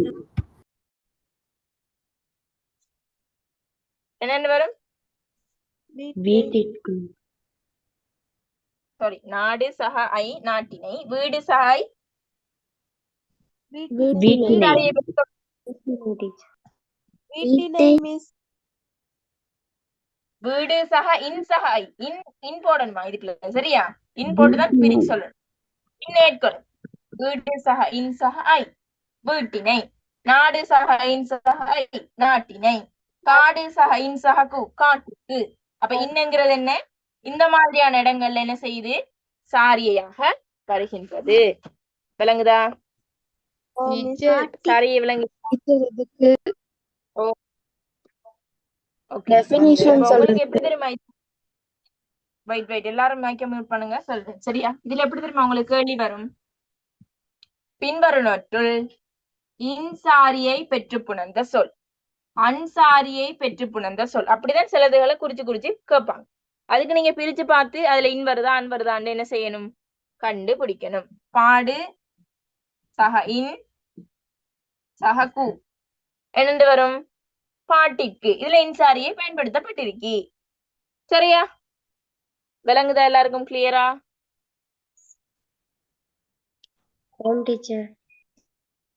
ஓகே. நுஹ்மான் சேர்ற புக்ல இதெல்லாம் இருக்கி, அழகா இதெல்லாம் என்ன தெளிவா இருக்கி. சரியா, ஓகே. அப்ப இன்னும் 2 பகுதிகள் இருக்கி. அது சின்ன பகுதி தான், நார்மலா சொல்லி முடிச்சு விடுறேன். இல்லாட்டி திரும்ப இதோ கோர்க்க ஃபர்ஸ்ட்ல இருந்து கிளாஸ் போடும். சரியா, டக்குன்னு சொல்றேன். சந்தி சாரி. சரியா, சந்தி சாரியை. சரியா, இந்த லாஸ்ட் 2 பகுதிகள் அதையும் சொல்லியே முடிக்கிறேன். நீங்க ஃபுல்லா பாஸ் பேப்பர் செய்யலாம். சந்தி சாரி. சந்தின்னு சொல்றது பிள்ளைகளே, சந்தின்னு சொல்றதும் புணர்ச்சின்னு சொல்றதும் ஒரே வேர்ட்ஸ் தான். சரியா, சந்தியும் புணர்ச்சியும் ஒரே வேர்ட்ஸ் தான். சரிதானே? அதாவது பகுதியும் விகுதியும் 2ம் ஜாயின் ஆகும் போது, சேரும் போதோ, அல்லது இடைநிலையும் விகுதியும் சேரும் போதோ ஒரு எழுத்து தோன்றினால், இடையில தோன்றினால் அதை சொல்றது சந்தி. ஒரு எழுத்து புதுசா தோன்றினால் அதை என்னன்னு சொல்றது? சந்தி. உதாரணத்துக்கு பாருங்க பிள்ளைங்களே, கிளி என்கிற பகுதி ஐ என்கிற விகுதியோட சேருது, என்னண்டு வரும்? கிளியை என்று வரும். ஓமா இல்லையா? இதுல பாருங்க, கிளி அப்படியே இருக்கு, இதுல ஒரு புதுசா ஒரு எழுத்து தோன்றி இருக்கு. என்ன எழுத்து சொல்லுங்க பாப்போம்? இ பிளஸ் ஐ தான் ஐன்னு வந்து இந்த இஎன்னா வந்து புதுசா தோன்றிது. அப்ப நான் என்ன சொன்னேன்? 2ம் வந்து ஜாயின் ஆகும் போது புதுசா ஒரு எழுத்து தோன்றினால் அது என்னன்னு சொன்னேன்? சந்தி. சரியா, இதுக்கு எதிர்மறையானதுதான் சாரியை. இதுக்கு எதிர்மறையானதுதான் என்ன? சாரியை. பகுதி விகுதி இடைநிலை ஆகியவற்றை புணரும் போது அவற்றின் வடிவத்துல ஏற்படுகின்ற மாற்றம் தான் சந்தி சாரியையில சந்தி விகாரம். சரியா, சந்தி விகாரம். சரியா, சந்தி என்றால் ஒரு எழுத்து புதுசா தோன்றும். சரியா, நீங்க வந்து ஞாபகம் வச்சுக்கோங்க, புதுசா தோன்றும். விகாரம் என்றால் சேஞ்ச், அங்க ஒரு எழுத்து என்ன செய்யும்? மாற்றம் அடையும். அங்க ஒரு எழுத்து என்ன செய்ய போது? இன்னொரு எழுத்தாக மாற்றம் அடைய போகுது. சொல்லுங்க, மரம் என்கின்ற பகுதியோட கல் என்கின்ற பன்மை விகுதி சேர்ந்து என்னண்டு வரும்?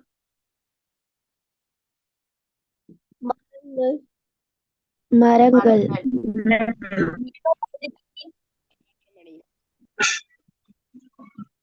உம்மண்ணா இங்கண்ணாவாக மாற்றம் அடைஞ்சிருக்கி. அப்ப விகாரம் என்றால் ஒரு எழுத்து இன்னொரு எழுத்தாக மாற்றம் அடைகின்றது, சேஞ்ச் பண்றது. சரி, ஒரு எழுத்து இன்னொராக சேஞ்ச் ஆகுறது. இப்ப மரம் என்கிற பகுதியோட கல் என்கிற விகுதி சேர்ந்து மரங்கள் என்று வந்துரு. அதே மாதிரி தருவேன். சரியா, தருவேன். இத பிரிங்க பாப்போம் எப்படி வரும்?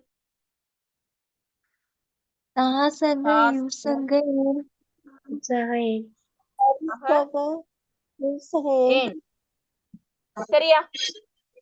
இதுல என்னென்ன வந்திருக்கி?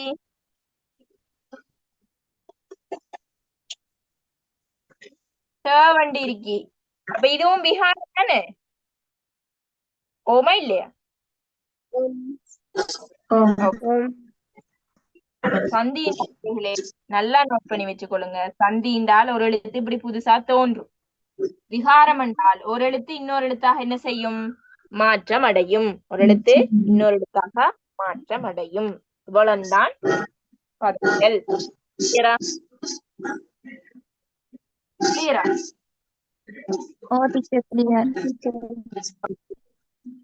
அப்ப நீங்க என்ன செய்யணும் என்றால் ஒரு ஒர்க் செய்யணும். இப்ப முடிய டைம் இருக்குன்னா உங்களுக்கு டைம் இருக்கும் போது 2011 12 13 சரியா? 11ல இருந்து எடுங்களேன். இல்லாட்டி 2013ல இருந்து எடுங்க. சரியா? 2013ல இருந்து எடுத்தாலும் சரி, இல்லாட்டி 2015ல இருந்து எடுத்தாலும் சரி. 2015ல இருந்து மோஸ்ட்லி இதுல இருந்து எடுங்க. 2013ல இருந்து எடுங்க. சரியா? 2013ல இருந்து 2025 மட்டும் வந்த பதவியல் சார்ந்த கேள்விகள். சரியா? பதவியல் சார்ந்த அத்தனை கேள்விகளையும் நம்பர் போட்டு அதுக்கான விடையை எழுதி செய்து பார்த்து குரூப் ஓபன் பண்ணி விடுவேன். அப்ப நீங்க சென்ட் பண்ணா சரி, பேரோட சென்ட் பண்ணா சரி. ஓகேவா? செய்றீங்களா? அத நீங்களே திருத்தி நீங்களே எத்தனை மார்க்ஸ் போட்டு பேரோட சென்ட் பண்ணுங்க. ஓகேவா? சரி, ஓகே. கிளாஸ் முடிப்போம். அடுத்தடுத்த கிளாஸ்ல கொஞ்சம் திரும்ப சொல்லுங்களேன். திரும்ப சொல்றேன். என்னென்றால் 2011ல இருந்து எடுங்க. சரியா? 2013ல இருந்து வந்த பாஸ் பேப்பர்ல பிள்ளை பதவியல் நான் படிச்சு தந்தனே, நான் படிச்சு தந்த சம்பந்தமா வந்த பதவியல் கேள்விகளை தொகுத்து நீங்க செய்து பார்த்து தலைப்பு போடணும். 2015ல முதலாவது கேள்விக்கு என்ன விட நான் சரியா அழிக்கிறேன், நான் நீங்களே விடையை செக் பண்ணி பார்த்து திருத்திட்டு ஃபைனலா மார்க்ஸுக்கு எத்தனைக்கு எத்தனை மார்க்ஸ் எடுத்துக்கிறீங்க என்று போட்டு உங்களோட முழு பேரோட கிரேட்டோட நான் குரூப் ஓபன் பண்ணும்போது அந்த குரூப்ல போட்டு விடணும். சரியா?